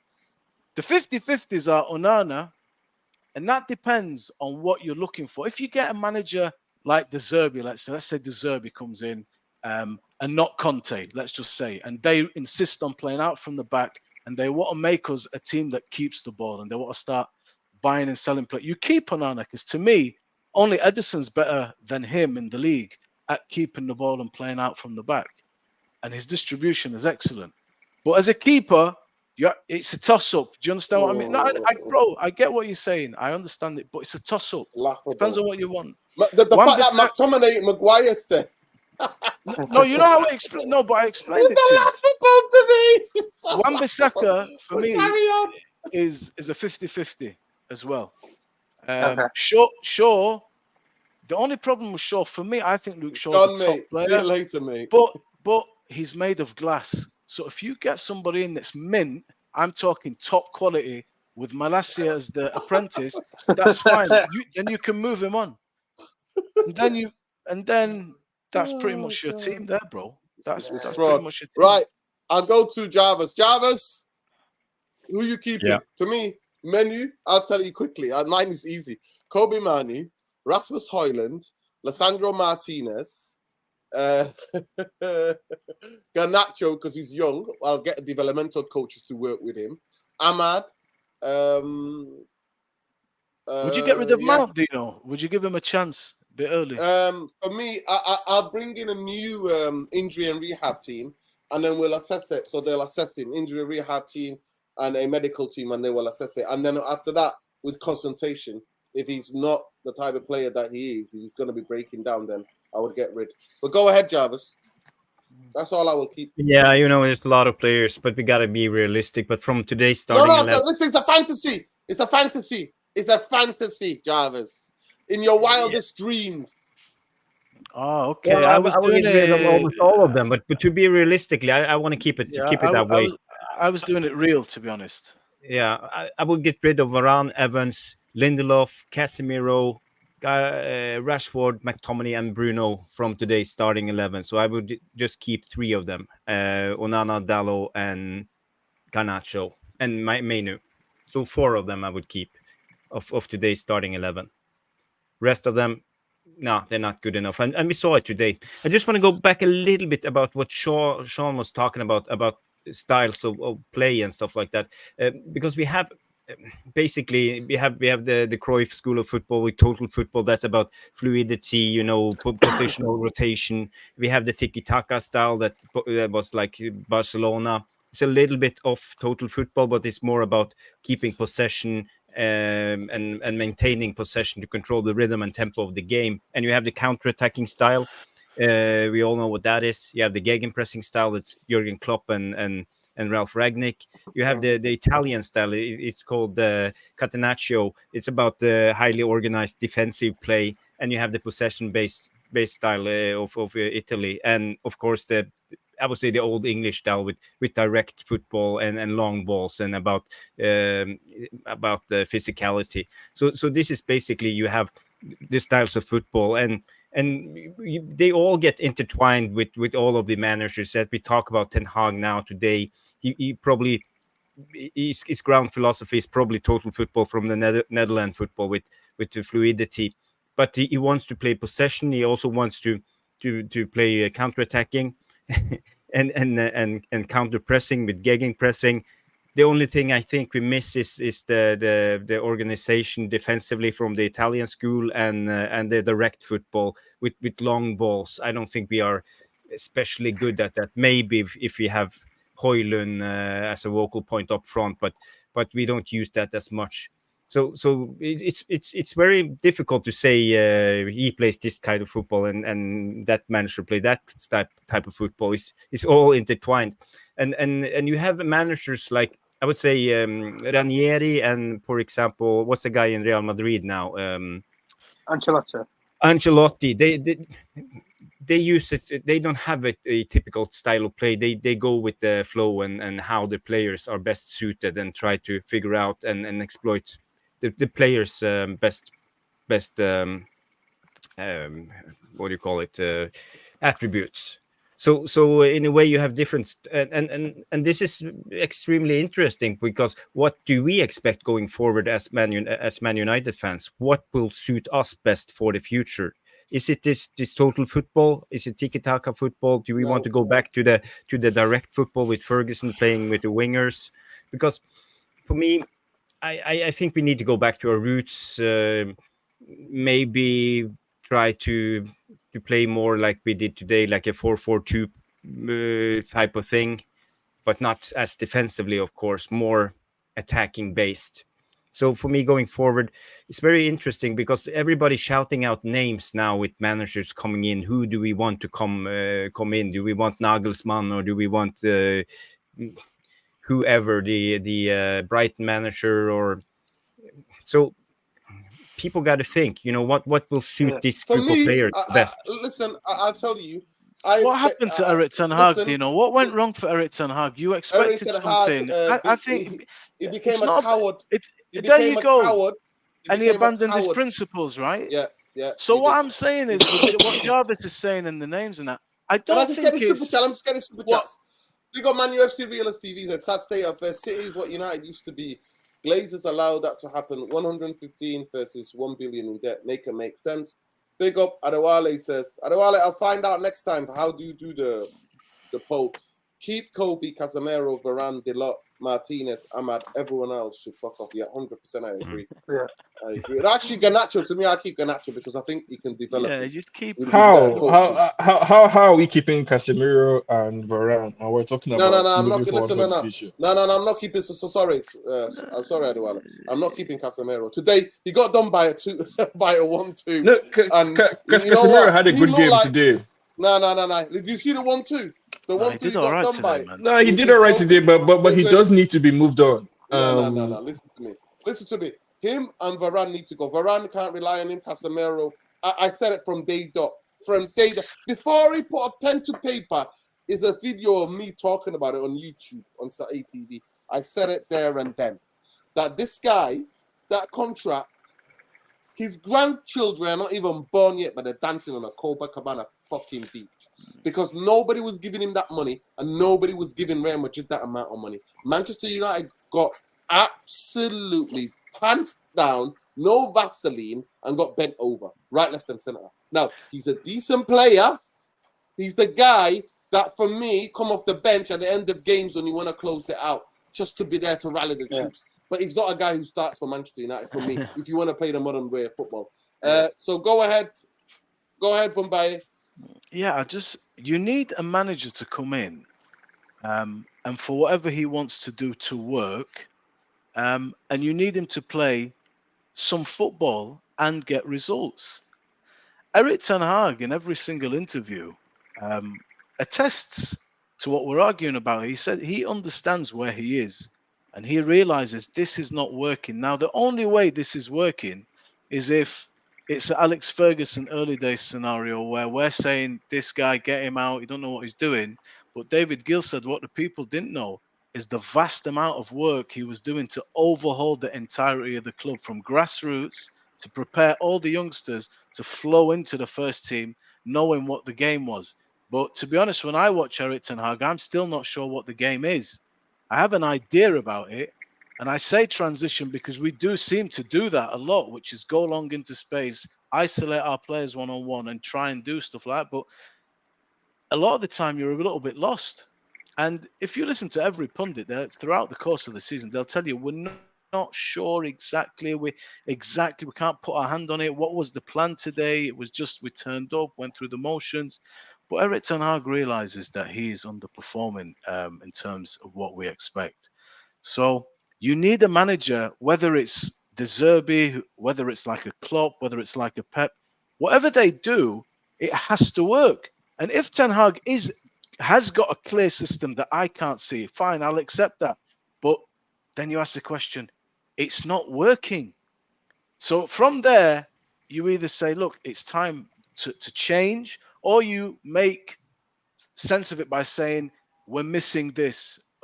When it's the players, or it's this or it's that. This is why I gave him to the end of the year. I want him to get the players back that he's bought, and I want us to play without the fatigue excuse. And that's why I got back on board, and I'm analysing game by game. When I reach the end of the season, and we're going to ask ourselves, aren't we, do you want to give him another 400 million?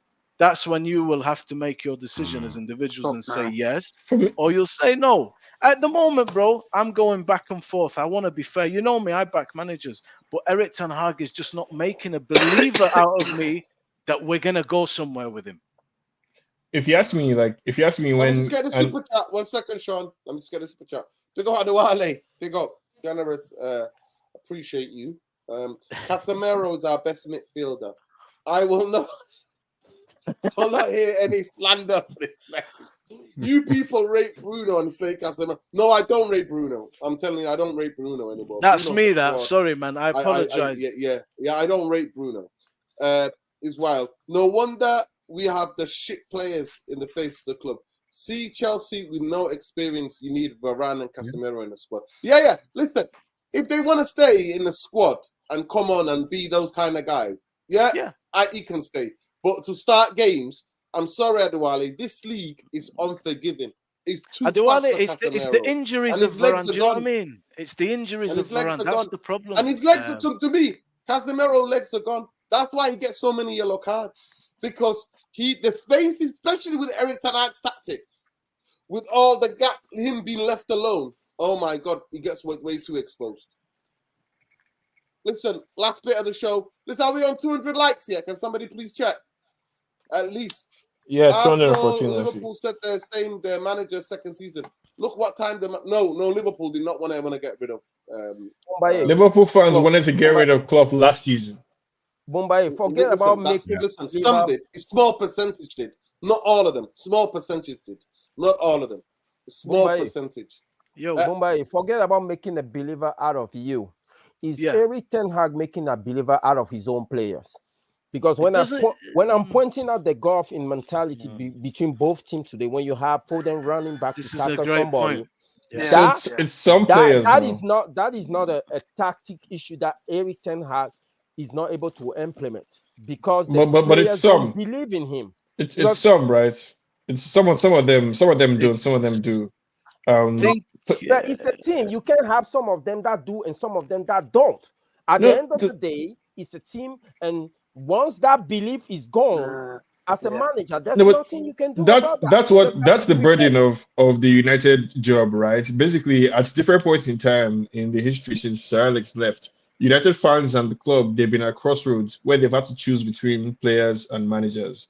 And at different points in time, we've made the wrong decisions. Sometimes we back the player wrongly, sometimes we back the player rightly, sometimes we back the manager wrongly and rightly, and vice versa. So like with Ronaldo and Ten Hag, we backed the manager, and that was the right call. With Pogba and Mourinho, history can be the judge basically of who we should have backed. In Mourinho versus Luke Shaw, depending on who you ask, also they will tell you who we should have backed. So I think at this point we're at that crossroad again where we either back the manager and let him trim the squad. What's that to back, Sean? What do you want me to back? You see, look, the thing that Adewale is saying. Let me just get the super chat. Adewale says, yeah, because everybody plays close to each other, Adewale. Everybody close to each other. We don't have this 6 or 7. But Adewale, that's not fair now, right? We don't. So if they we look don't at do it. You know what they do? that's- Let me finish, Sean. Let me just read it out. The tactics. It's a tactic. Casemiro's playing for Arsenal City. People would say he's world class. I agree to a certain extent because they play closer together. The gaps, there's no exposure. They either press high and hold teams in, or they do kind of mid-block where everybody gets behind the ball and everybody works harder. At Manchester United, we don't have that. So, yes, he looks like he's getting... Come on now, To Adewale. me, Like, at times, he looks like the game's won by him. That is a fact as well. At times, individually, even when there's people next to him, it looks like the people... Today was a perfect example. The 1-2 that Foden did on him, right? Mm-hmm. He was gone. He was nowhere near Foden. Nowhere. He hasn't got the recovery. But this is Casemiro. He hasn't got the recovery speed. He has not got any recovery speed whatsoever. Yeah, but this is somebody at the twilight of his career, right? The teams are comparing him to Arsenal and Man City. They have Rodri and Declan Rice there at the peak of their physical prowess, their performance. These guys are a couple of years away from 30. Give us Casemiro from 5 years ago. Look, and let's have that let's have that conversation again. Guys, go ahead, Tom. Yeah, look. Let's just face facts for what it is. We've got an aging, depleting squad with a couple of young players here and there. But let's face it, Rashford's at the age now where he needs to kick on. Fernandes is in the age now where we need to start seeing consistency, week in, week out, and big game performances. We're not seeing it. You can say some of the things for other players. Let's face it, Casemiro and Varane, they are getting to those ages where we are going to have to move them on. Let's just get some fresh blood in. Get some fresh blood players in. And exactly the same thing where if you go for a manager, the manager does not have the control of the recruitment keys. Don't give a manager control of recruitment keys. They can have an opinion. They can have a say. They go to a sporting director and say, look, I need a centre-half who's quick, who's over 6'2", who's mobile, who can zonal mark. And the sporting director will assess Europe and the world leagues and find 3 top players who fit that bill. And then the manager has an input and say on who he believes would be best to play for the style that the club employs him to play. In the exact same way now, where you look at Jurgen Klopp leaving Liverpool, Liverpool are trying to adapt to get a manager who suits the players that they have right now, which is similar to what Jurgen Klopp has instilled there for 6-7 years. They're trying to follow the blueprint, what Jurgen Klopp's already mapped out for them. Manchester City will be no different when Pep Guardiola leaves them. They'll go down the same roadmap. Manchester United, we need to pick an identity and a style of play that the club employs the manager to play. Not the manager comes in and then has to teach the club how to play. That's not how we need to do things. If you want to go for systemized styles of play, pick a way that you want to play. If you want to, and listen, this is why I'm coming into it, guys. If you want to play a tiki-taka football, I have no problem with that. Employ managers that want to play that way, though. If you want to play boring, low-block football, lump it long, by all means, go and get Mourinho, go and get Conte, go and get Simeone. They're your kind of managers for that style. If you want to go down the road of you want to go for a young and up-and-coming manager and go progressive, go and get a De Zerbi, go and get an Amorim, go and get whoever, go and get one of those kind of managers, Nagelsmann, whoever. But the fact of the matter is, guys, I think people in the modern day era look at what we had with Sir Alex Ferguson and think somebody's going to come here and be here for up to 20 years. It doesn't happen in football anymore. No. You get a manager who you'd be lucky if they even have one contract with you, 4 or 5 years. That's it. But they have to do something special to stay longer. What was Mancini's City like?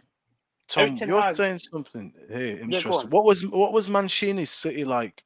What was Brendan Rodgers' Liverpool like? Because were they the same? Was it a natural progression? De Zerbi at Brighton tells you it was a very natural progression. Listen, 1 second, Bombay. United let Arsenal down. Big up, Sammy Hassi. Yeah, we did. Nuruddin, are you ready for our masterpiece tomorrow? Don't Saka fuck up, Zayn. captain, mate. You're Sort playing it out. well, mate. You're Do it. playing well at the moment, I must say. Big up saying Miasi, man. Free Palestine. Go ahead. We're rooting for Zayn's boys though at the moment, aren't we? We don't want to see Jarvis We are. with this Love league, watching him. so Super duper. Never. we've just got to hold it. But Super no, duper. like I say, guys, in the conversation that we're in right now, we don't have a clear identity of how we want to play as a club, and until you have that identity as a football club, you can't employ managers to play a set style of play or play the way that the club wants. For me, I want something similar to what Ajax have, where the style of play is with the name of the football club and the badge. You come in and you play the way that we employ you to play. You're our manager. You're our coach. You coach these players to the best of your ability and you get the best performance out of them. That's it. You come in and you coach. You don't have a hand in recruitment. You don't go around Europe scouting players that you want. You don't say, oh, I want to bring my boys from the Eredivisie. I want, jobs for the boys. I want to buy British, buy Brexit. No. You coach the squad. That's all that you were employed to do. Pep Guardiola, even though he's the best manager in the world, does not control Manchester City's recruitment policy. He says, I want a player. I want a centre-back. I want him to have X, Y, Z characteristics. Tixie, go and get me 3 players who fit that profile and we'll pick the best one. And then they go and get those players, guys. And so many of those players that have gone under the radar that have gone to be brilliant City players. John Stones is one example. When they wanted that sort of centre-half. Even Akanji's gone massively under the radar, guys. I think he cost less than £20 million. 12. And they got £12 million. And you got a player like that. Nathan Ake, Ole Gunnar Solskjaer was flirting with a guy on the bloody football field, and he still couldn't get him to come to Man United. So if we're basing it off of how we want to play, guys, if Erik Ten Hag goes in the summer, I'd be very shocked if they get rid of Erik Ten Hag and then they repeat what the guy's already done and go for somebody who's pretty much similar. But I fail to see that if they go for Dan Ashworth, and Dan Ashworth comes in, Dan Ashworth and the way that he built Brighton with the way that they played, when they had the hiring of managers like Graham Potter, like De Zerbi, for example. I know he didn't have the hand in the latter with De Zerbi. And then, for example, what he's done at Newcastle, where he's built a style of play, like you said before, Nuruddin, about being physical, impose yourself on teams, be up aggressive in the face, sort of style in a team, and bring that to Manchester United. But the fact of that, if you're going to bring a guy like that in, let him run the football club. If he gets a message from the ownership to say, we want to play tiki-taka football, that's fine. We're all going to have to accept that as fans. But hire managers that only play tiki-taka football. Don't flirt around for different styles or different things just because you've not been successful for years. I'll be a patient fan, but I'll be patient when I know that there's a plan in place that A, we'll all believe in as fans, and B, we're getting results in the short term. You, as a manager, you have to have the belief from the people above you with the way that you're playing. And like when we discussed before about with Arteta when he was in 2 years at Arsenal, he won fuck all, but you could see what the guy was trying to build towards. There was something to get behind. They had big games against City where they were in the game for 60, 70 minutes. We've never been in the game against Manchester City for 67 minutes for 10 years. We were in the game today. We haven't. Okay, Oh, let me for 20 minutes? 20 minutes. 20 minutes. It's a joke. It's a joke. No, It's a 27 joke. minutes. John is trolling at that point. Oh, Jarvis, 27 minutes. last word of the show. I've Last been word of the hard. show. We'll go around quickly. Go ahead.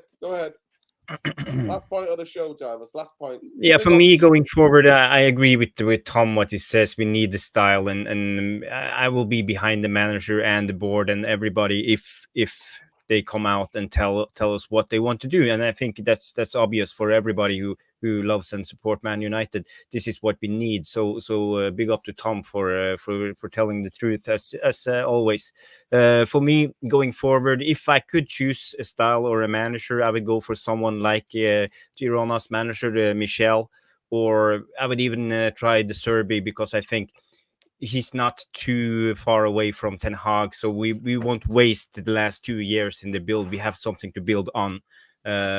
So for me, that's how I see our future. I wouldn't go, for example, as Boumbaye talks about Conte or like the Italian style, because I think that will be a total rebuild. We have to get rid of the whole squad and start building from the scratch again. So we got to be sensible but in a way, I'm not even sure if I want Ten Hag out or want him to stay. I'm a little bit on the fence because let's face it, we have been having so many problems this season with injuries and all of this. Ten Hag has made mistakes, but he's new for the Premier League. Some people need time, and maybe he can turn it around.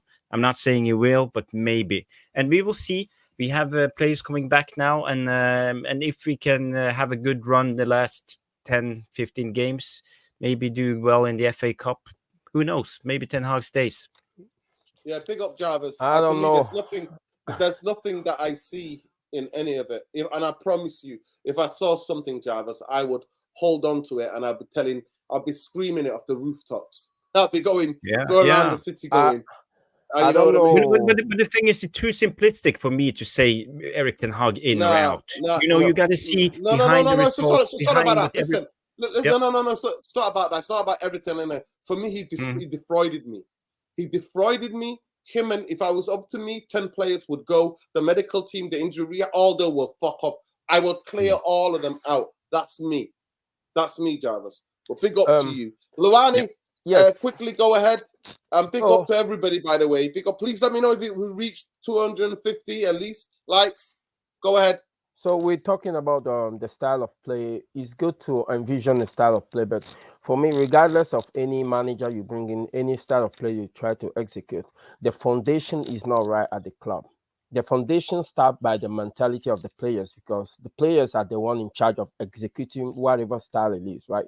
So if you look at these players, because of the mentality is affected also by their wage. We need to fix that wage structure. We have players that come in this club and thinking that they're here to be local celebrities instead of knowing that they are here to work.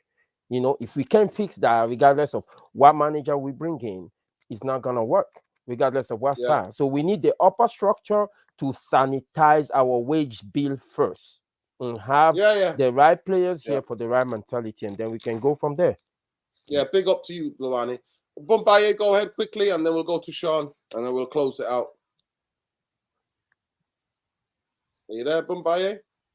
Okay, we'll come back. Go ahead, Sean. Last word of the show. Yeah, go ahead, Sean. I'll do it at the end. Just to say that, like, I can promise everyone who's listening that no matter who we bring, we will be here in 2 years or 3 years, because whatever football idea that they have, it will be interrupted by the drama that goes on around United and the drama that accompanies. No, Sean, but we're told though. This is what Sean. No, Sean. Listen, what I've been told is that new shiny structures coming in. We got a new CEO. We got a director of football. We're gonna have our technical director. We're gonna have all the different coaches. They're gonna look at all the different performances. There are some changes so we're gonna have a shiny new beginning. Have you not heard that, Sean? There are some changes being made, right? And I think the better course of action would be to let Ten Hag benefit from the newer, better structure that is behind him than throwing, because he has the benefit of having experience before and during. So he has that legacy experience. Whatever new manager that's going to come in, unfortunately for said manager, he's still going to have to manage the majority of the same players that we have, which means he's going to need 1 summer or 2 summers to get the squad in the way that he needs, which means we're going to be exactly where we are in a couple of years' time. And I would rather stick with Ten Hag and let him fail, with a view so that he'll be successful in the future. Nuruddin, I want to say something really quick. The reason out there when people are hiring, big companies are hiring managers, the most important attribute they're looking for is experience. Is because we don't want a manager that's learning on the job. If after 2 years you're telling me to stick by Ten Hag, hopefully he's gonna learn, that's wishful thinking. He doesn't deserve to be a manager then. So where is this manager that knows the stuff already? Where We is this don't. manager Okay, that knows? we don't know what's out there. Sean, it's not about that. Hiring a Okay. manager is a For gamble. me, It's a for Okay. gamble. me, He it's can work simple. or he cannot work. Listen, for me, it's There simple. is. Eric Ten Hag has said he doesn't want to play because of the players that he has. And I've seen worse teams, less quality players in another clubs, coaches coaching their players to play exactly how they want to play and having that accountability on the football pitch. And I don't see that with Eric Ten Hag. And he lies. Well, listen, when he wants to be harsh with this disciplinarian, he is that. When he doesn't, when it comes to his favorite players, he's not interested. Sure. So I'm not here for that. Sure. I'm not Would here for you that. put your Think kids about in a Adewale. school? Adewale says, I don't expect much from Rashford after today. He got his statement goal. That's true. He's good for another 5 shit games. Yeah, well, it was shit today, is what, to be fair. After the goal, Sean, he didn't do fuck all. Think when would you put your kids in a school where they tell you the teacher is learning on the job? Would you would you work in a company where they tell you your supervisor is learning on the job? Would you accept that? Apples Everybody versus always apples learns versus Apple oranges. versus every day. oranges. It's not Yeah, apple. No, it That's is right. right. Look. There's a difference. There's a difference If between. my grandmother had wheels, she'd be a bicycle. Like sure, like that. Listen, that's a different thing entirely. boys. There is a difference. For example, if you say Antonio Conte and you compare him to Eric Ten Hag, forget the style. I know, forget defensive and all that. Antonio Conte, when you talk about experience, and this is one of the reasons why I advocate that type of manager, going back to an experienced manager. He's won the league. He's managed massive players. He was a massive player. He's managed international football, Juventus, Inter Milan. Yeah, he's been there. He's done it. Eric Ten Hag has been at Ajax, albeit he did well, and he gets this job on merit. It's not a token gesture. He deserved to be interviewed for the job, and at the time, it wasn't a bad appointment. But there's a difference when you get an up-and-coming manager and you thrust him into a big job like Manchester United, as opposed to a manager who's got a lot of experience behind him, knows the way around the league, knows how to win the league, manage big personalities, big dressing rooms, big players, big clubs, big expectations. There is a difference. Conte can crash and burn, no doubt about it. But if you go and get a De Zerbi or this guy Michel from Girona, man, Girona is not Manchester United. You walk into this dressing room, the expectation every week is massive. It's different ball game.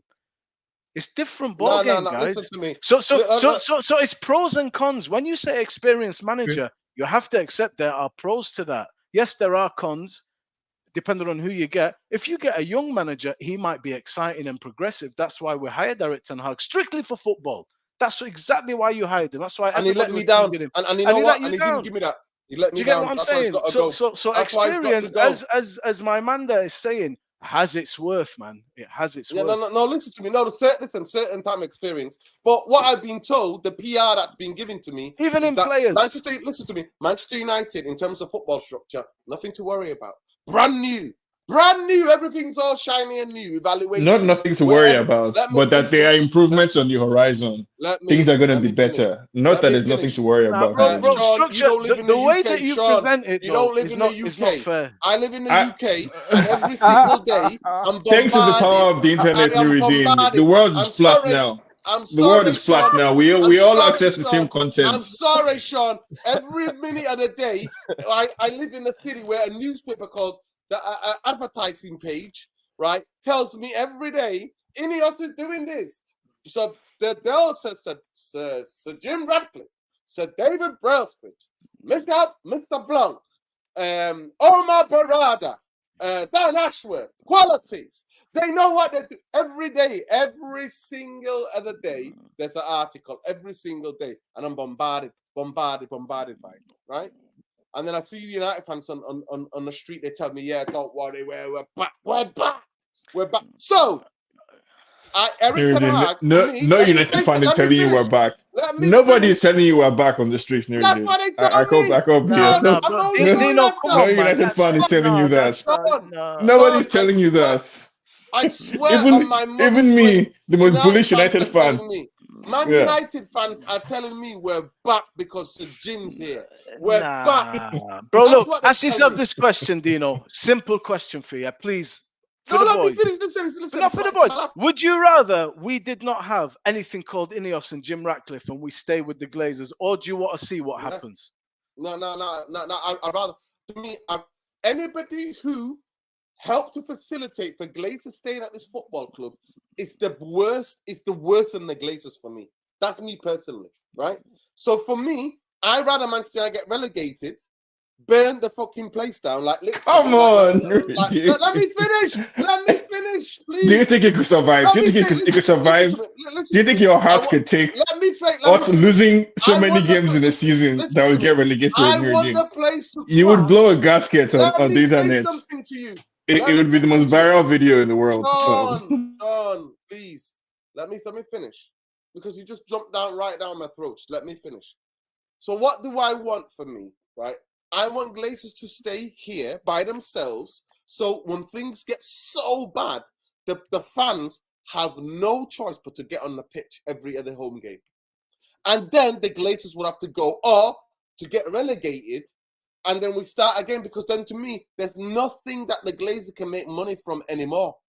The Glazers, from day dot on this channel, I told you all, every one of you, Glazers were never selling. They only wanted investment, because I did my research and found that the people that bought Newcastle, they after the Glazers offered them 30% for 700 million, and that was 3 years ago. For 3 years ago, before they said they were going to sell.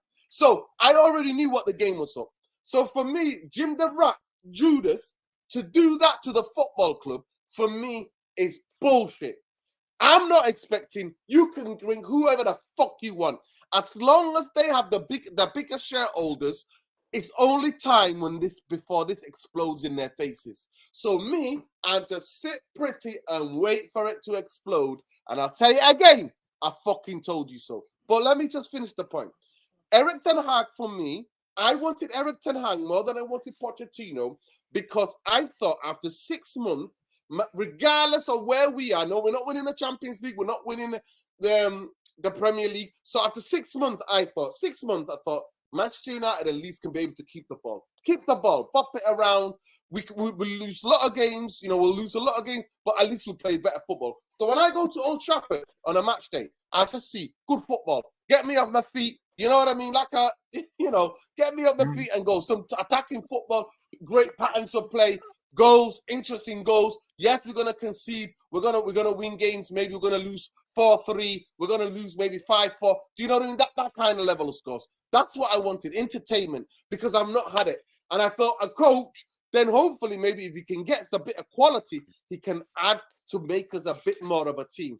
He didn't do that. Instead, he came, chased 4 fucking trophies, played against Reading and against Charlton at home, exact the first team in the League Cup and the FA Cup ties, didn't rotate, and I predicted it from January onwards that next season is going to be fucked, and this football is unsustainable. So for me, I ain't mad at you. We ain't mad at you. At the end of the day, Eric Ten Hag is a fraud. He catfished me. He does not. What he deserves is to have his reputation ruined. So to the end of the season, I want Manchester United to get smacked right, left, and centre. So he will never get the job, a Barcelona job, or any other job that he wants. I would like the team to win. I want the team to win. I want the team to win as many games as possible. Listen, this team for me, they ain't getting nowhere. I don't want no Europa League, right? So the next manager, you know what I would like? Similar to what Arteta had, where there was no European football and he could just concentrate on coaching the team on the fucking coaching line. So for me, I want to be 10th. I don't want to finish 6th. I want to be fucking 10th, because the season we've had, we deserve to be 10th or 9th.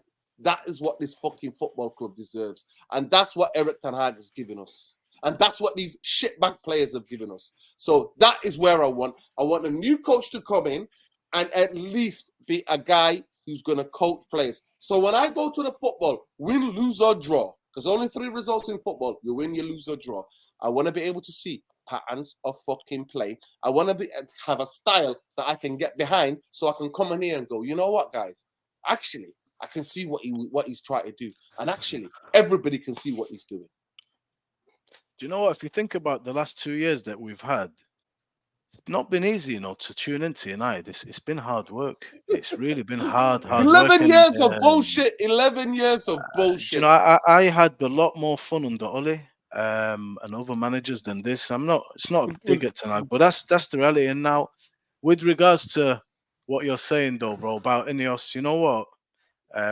When we did the show, I thought maybe the guy's coming in, and it's a no lose for him, really. He's not going to get the money to buy it outright, but he could move to buy it going forward. Now, all I want to do is give it a chance. I'm not saying it's going to work, bro, but all the positions he's trying to bring people into are, like Gary Neville said, we're the only team in England that actually don't have those things. Mourinho did an interview because it was just me and Ed Woodward and his mate Matt Judge. That's the team. Hey, bro, we're trying to bring in an entire team to divide that workload and do it properly, and that will help any manager that comes in. Brother, I hope, but it's not saying everything's fine, everything's good, but the noises that are being made have not been made before, and we're the only team that don't have these appointments at our club. So I welcome the opportunity for something different because we are starved of anything. To the person, you're talking to the person who's that's been called educating structure. majority of the fan base about Manchester United not having what. No, I know, bro. I know, and I just don't want you to think that I'm thinking everything is the world is our oyster. No, not that. For me, but I do want to give it a chance, bro. Like I said to you, like when everybody told me we got a new structure, we got Murta and Richard Arnold, and this is the thing you need to back them behind. Nuruddin, but people were telling me that shit. Nuruddin, For the first time, we kind of had to recognize that this is the first time that the structure is changing above. But to give you the stop, Luan, it's not. They told me Murta and Arnold was a new structure. Okay. Focus on this now, though, man. Forget that. No, I'm not. But it was Murta and Arnold that brought us Ten Hag, right? They brought us Malacia, that brought us Martinez. They moved us in the direction that moved us towards the direction that we would like to go.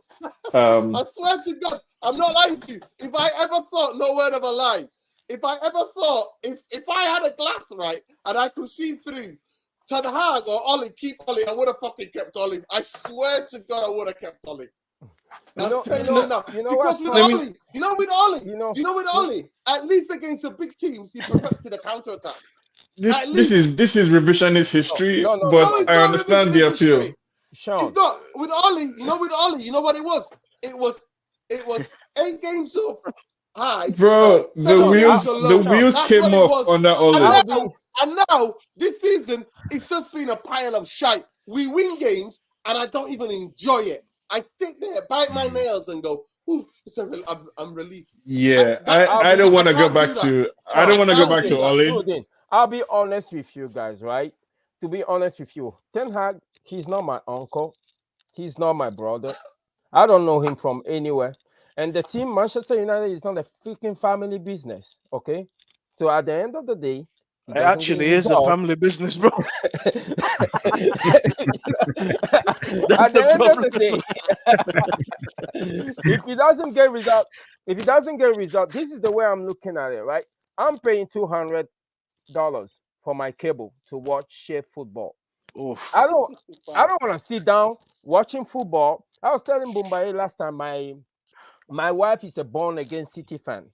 I don't want to sit down watching football and 90 minutes into the game, they're singing "You fucking shit, you fucking shit," and my wife is looking at me like, "Can you hear that?" I said, "No, I can't hear nothing. It's not right." His wife is singing along. You fucking shit. Yeah, come on, man. Come on, like but we want to blame Ten Hag for 10 years of shit, right? Like I'm not blaming Ten Hag. I'm sorry, Sean. You want to make him the scapegoat for 10 years of shit. I'm not making him. I'm not making him sorry. This coach, he said he's the coach. He coaches players. The PR Manchester United. You know what they started doing, Jarvis? They started showing us. They started showing us Ajax.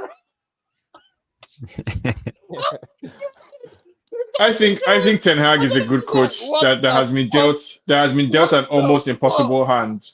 I think Ten Hag has been dealt a difficult hand, if not near impossible, and he's doing the best.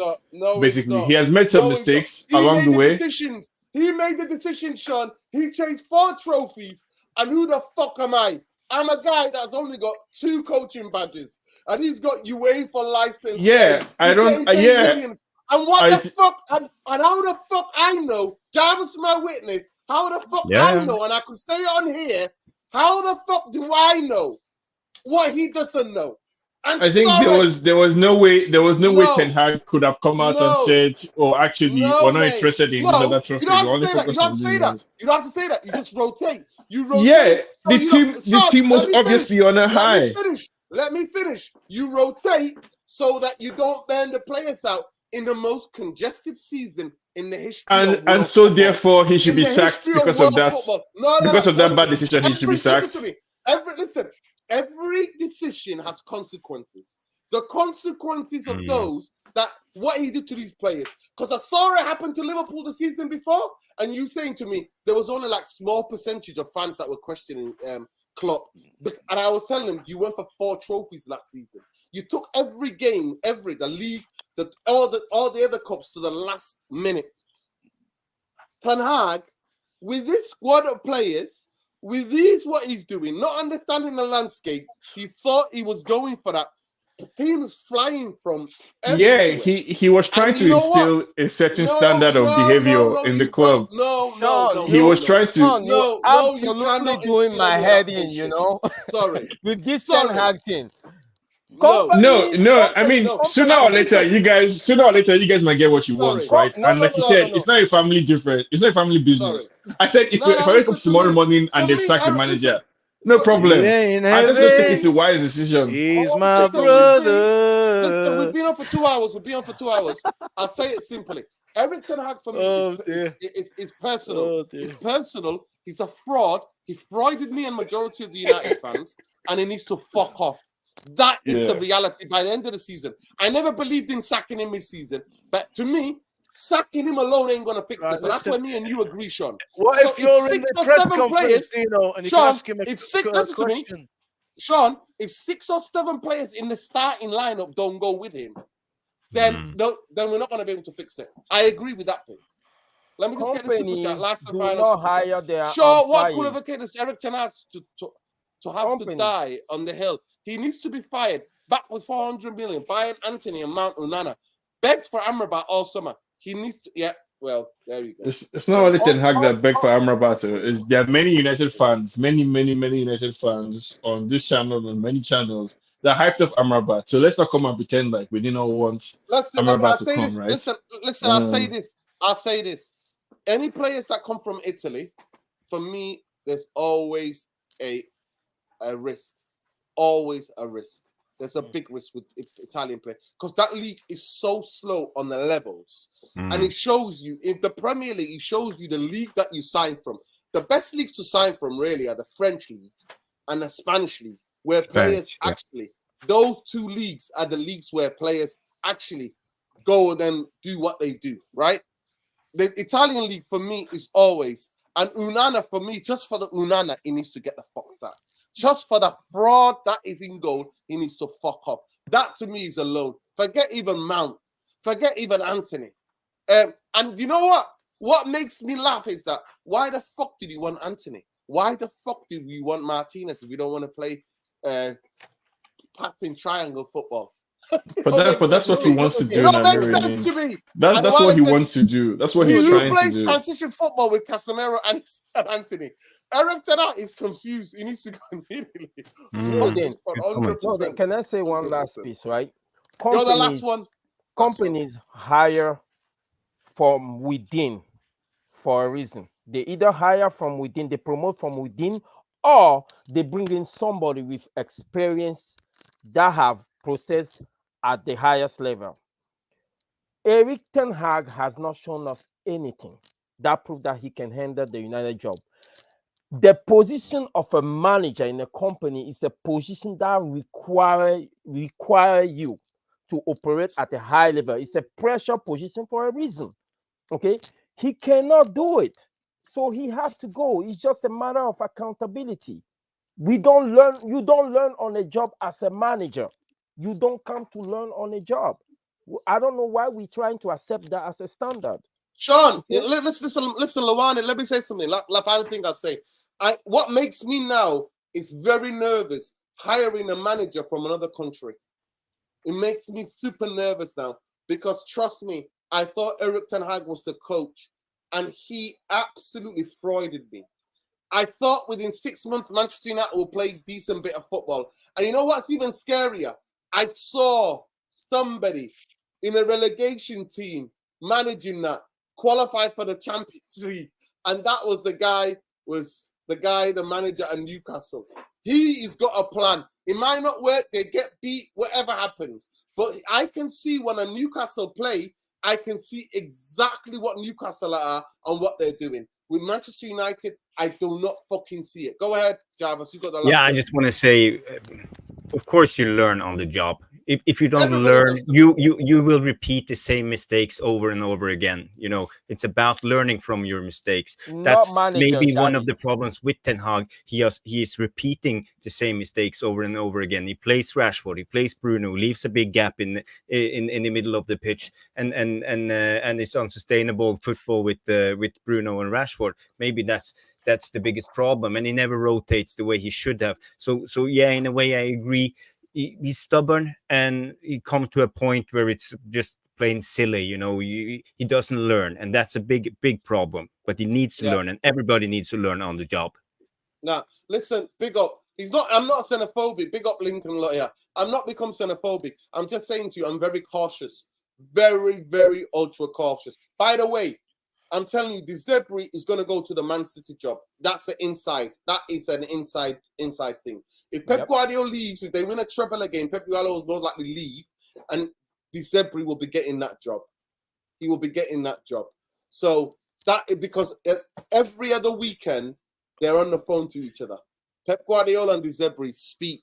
He's the closest manager that he's close to, and he's literally getting him to become. And De Zerbi will be. If he leaves in the next year, he will be. So I don't know what Manchester United are going to do. Eddie Howe, for me, when I watch Newcastle, win or lose or draw, I know exactly what they try. And the only bit that I've been disappointed with him, because it's the first time he's ever managed in a Champions League, I thought the game away at Paris Saint-Germain, I thought he sat back too much. I thought he got players to hurt Paris Saint-Germain. He respected them too much. And that's the thing I want him to learn from. But other than that, what they did this season has been phenomenal. Yeah, when you are especially with the limited squad that he's had, very small squad, not a lot of players, and he's done tremendous. But big up to everybody. We've been on for 2 hours and 2 minutes. So big up, love and light. Appreciate every one of you. Please tell me how many likes we got. How many likes we got in the video? If we haven't got 250, then it's a shame because I think it's been a really good show. 240. And I've enjoyed. When you are cold, you rub off on your players, you know. Yeah, but big up to everybody. Love and light. Manchester United have, all I'm saying to Erik Ten Hag's going to be in charge for 2 years. Manchester United have no physicality, no aggression, no intensity, no patterns of play. Other than that, when we play against these teams that we think we can beat, we have 7 players up the pitch and we leave Casemiro and 2 defenders on their own. And there's a massive gap between our defense, our midfield, and the attack. It's just, that's not going to work. I'm sorry to fucking say, that's not going to work. It shows me he doesn't do any coaching. He actually told me that. He believes the games that you see on the pattern. He does more video work than any other manager. I want a coach to come in to do more training ground stuff than anything else. Because then the players have to be accountable what they're doing in training. Facts. So for me, De Zerbi is your man. He's on the pitch with the players all the time. For me, you know what it is? It's simple. 9th or 10th this season, I'll take it. Sean already told me to write the season off. And to be fair, I did write the season off. But I just thought we might see decent performance. So the new coach comes in, hopefully, with 9 or 8 players of the first team out. And then we end up like Chelsea, right? We end up in the wilderness, trying to integrate nine new players into the squad. No. Listen, I don't want 9. I say about 8 first-team players go, and then promote a couple of the youngsters. By the way, I think they're through to the final now, under 18. Our under 18s are through to the final. They've not lost a game this season in the Premier in that division, and they're through to the final of that competition as well. So big up to them. Free Palestine, free Palestine. You know, also I think you need to give a shout out to George Galloway. Yeah, big up George Galloway. Big up George Galloway. Big up George Galloway. They're all in a panic because George Galloway won an election. Big up to the people in Rochdale that voted for him. Love and light. Big up. Fuck Zionism. Simple as it's supremacy. Fuck anybody who's supporting a supremacist, genocidal, apartheid state. Peace, love, light, in my liberation. most British accent ever. We are shite. Luwadi's home. You know what? Watching the game and his missus is giving it to him. Big up everyone. Listen, I got neighbors giving me, the neighbors kid handed me the score and he said it should have been 7. He handed me the score on a piece of paper. He's only about 5. And he wrote, it should have been 7. So that tells you. Big up. Fuck Sunak. Fuck Starmer. Fuck Braverman. Fuck all these war criminals. Peace, love, light. Take care, people. Love and light. Peace.